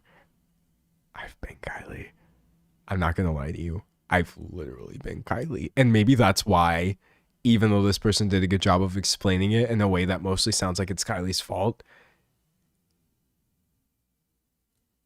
I never like pressured anybody into doing things that they didn't want to do. Obviously, I wasn't like, you need to hang out with me. You're not living. Come on. But I definitely have had people like soft end our friendship without just being bold enough. Just end our friendship, honestly. The nicest thing you can do for someone like me, especially because I struggle a lot with like parsing what people's opinions are. If you want to end our friendship, then just end it. Just end it. It's okay. I'm not going to hate you if you don't want to hang out with me, but I am going to feel really hated if any attempt to hang out with you either gets shut out or turned down or whatever. It's so interesting. Someone said, I'm still Kylie. Yeah, some people are. Someone said, I've been OP.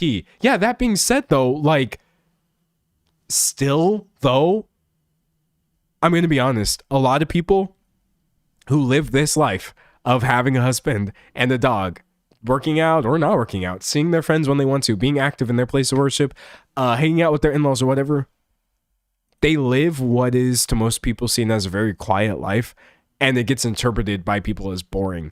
That's not fair, honestly. There's nothing wrong with actually being mostly a homebody and keeping most of your energy for yourself and your family. You don't owe other people your energy, right? You don't even have a less than lifestyle than somebody who's out seemingly doing more things than you are. So I still totally agree that there's like a level of invalidation here that this person is railing against that I see happen a lot in my personal life. I think of my mom as an example.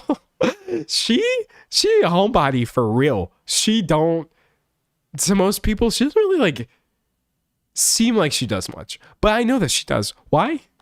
Because she's finna call me and tell me everything she did that week.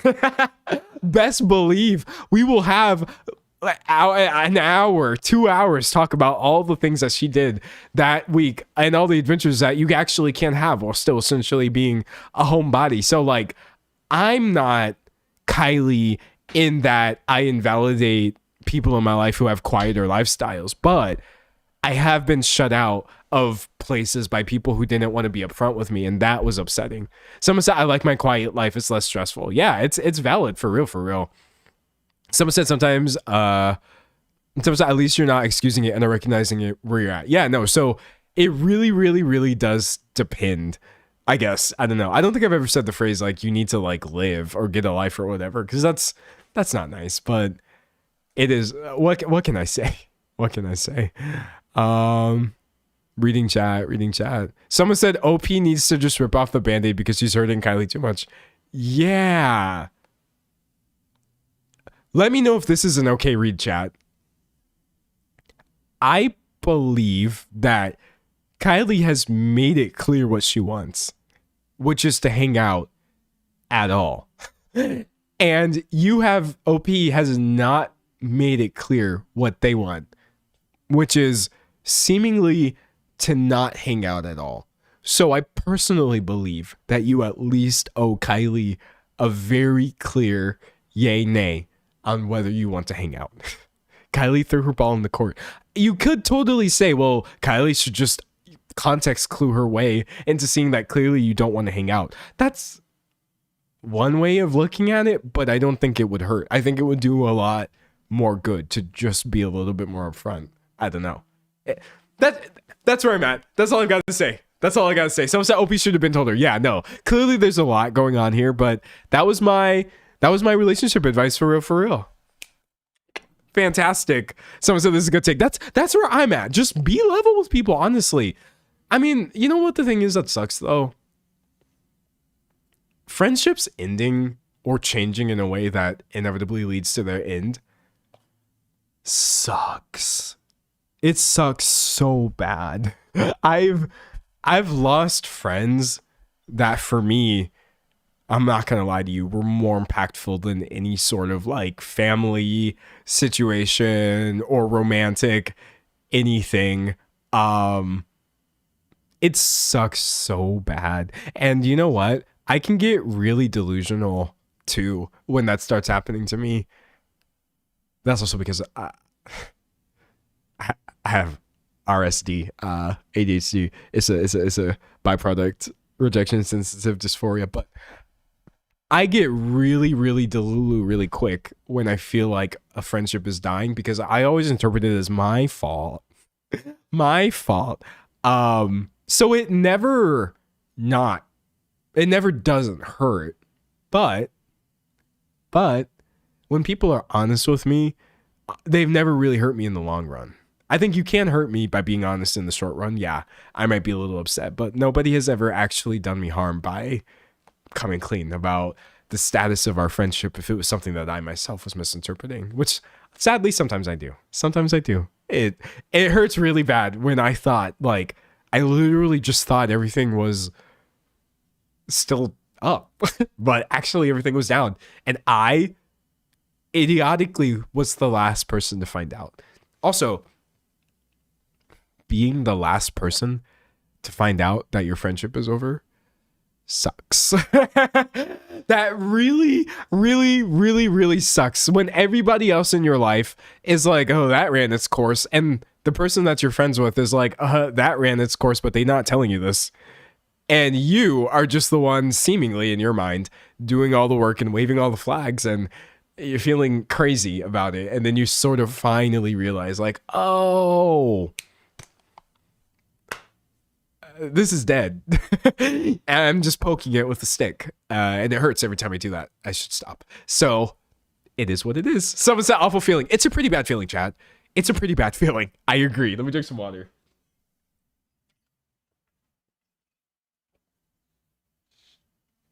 And I'm always the last person. I'm always the last one to know when a relationship is over. So chalk it up to whatever you will, but it'd be like that.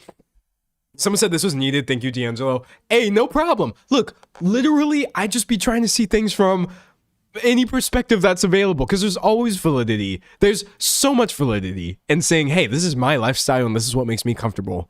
Don't invalidate me. There's so much validity in sometimes feeling like you're getting shut out. And we don't have Kylie's side of the story. So all we can do is speculate, honestly. But that's why I like doing these things, because yes, they're rage bait a lot of times, and a lot of times they're just also made up. But like, this does not sound made up. And even if it was, it's still definitely tapping into things that really, really do happen in real life. This is how people feel. This is things that people go through. Like, I don't know. It's how I feel about fiction. Like, yeah, fiction is not strictly true, but a lot of times it's revealing things, or it's revealing feelings that people really do have. It's so interesting. Reading chat. Someone said, I've put people in that position before and it's because I'm conflict avoidant, but I'm trying to be better. Honestly, good on you for recognizing that. Seriously, I'm not even saying it's always easy to be upfront with people, because actually, no, that's not easy either. It really, really isn't. But like, even you just kind of realizing like, oh, I might have put somebody in a tough spot. And I wasn't even trying to do that. I was just trying to be the way that I am, but that might have actually been a bit rough for someone else. And just thinking about that at all, you're being a good friend. And I think that's dope. Realizing ways in which you haven't been a good friend all the time, I think is the key to actually being a good friend, in my opinion. Someone said, my last friendship breakup was brutal. Yeah, no, it's never a fun time. Truly, truly never a fun time. Someone said, I made it to a live. Yes, you did. Yes, you did. All right, now listen, chat. I've been live for 3.5 hours. I usually am live for 4, but weird things are happening in the background. Few things are going on. Me having to go to Los Angeles at some point this week is disturbing. I don't know how that's going to happen, but I'm going to make it happen. Also, don't get mad if I say I am still like low-key recovering. I'm not sick anymore. I finally admit that I was actually sick. Are you happy? I was sick last week. But with that being said, like, for some reason, I don't think, I know I feel better. I think like I'm still tired. You know, here, I'll talk about this before I go. You know what I personally think is one of the worst symptoms to experience? I'm not trying to compare it to other people's experiences. Okay. I'm just saying for me personally, one of the worst experiences or side effects I ever experience is fatigue. I hate it. That's the worst one. Give me an ache. Give me a pain. Give me something that actually hurts. Don't give me fatigue, because this is the one side effect or symptom that like it makes me feel like a crazy person, and it does not play well with my personality type. Because I am very much like an Energizer bunny, just like go, go, go, go, smash the cymbals, keep going, never stop. And it's also because I have a great capacity for being lazy, and I'm constantly trying to fight back against that. But knowing when I'm dealing with some sort of lasting fatigue versus just being lazy, it can be really hard for me to parse. But if I'm being honest, chat, last week what I was ignoring was massive fatigue from whatever was making me feel bad. I was so tired, and I was determined to work my way through it, and I don't think that was a good thing. But I'm trying to do better. So I did a good stream, but I am tired, a little bit more tired than I would be. And we're going to get back on track. But especially with everything coming up later in the week, I do want to kind of I literally feel like I should take a nap. I haven't wanted to take a nap in such a long time. Someone said fatigue sucks. Fatigue sucks so bad, man. But yeah, this is the last symptom. This and a lingering cough are the last things that are left from however the hell I got sick last week. But I'm feeling much better. Thank you, everybody. We actually have a video coming out tomorrow, believe it or not. Excited to talk. I mean, we already talked about it. Excited for everyone else to see us talking about Zara Larsson and Swifties. But that's all I've got. Thank you so much, everybody. Someone's taking a nap. I'm literally going to take a nap. Why am I so tired?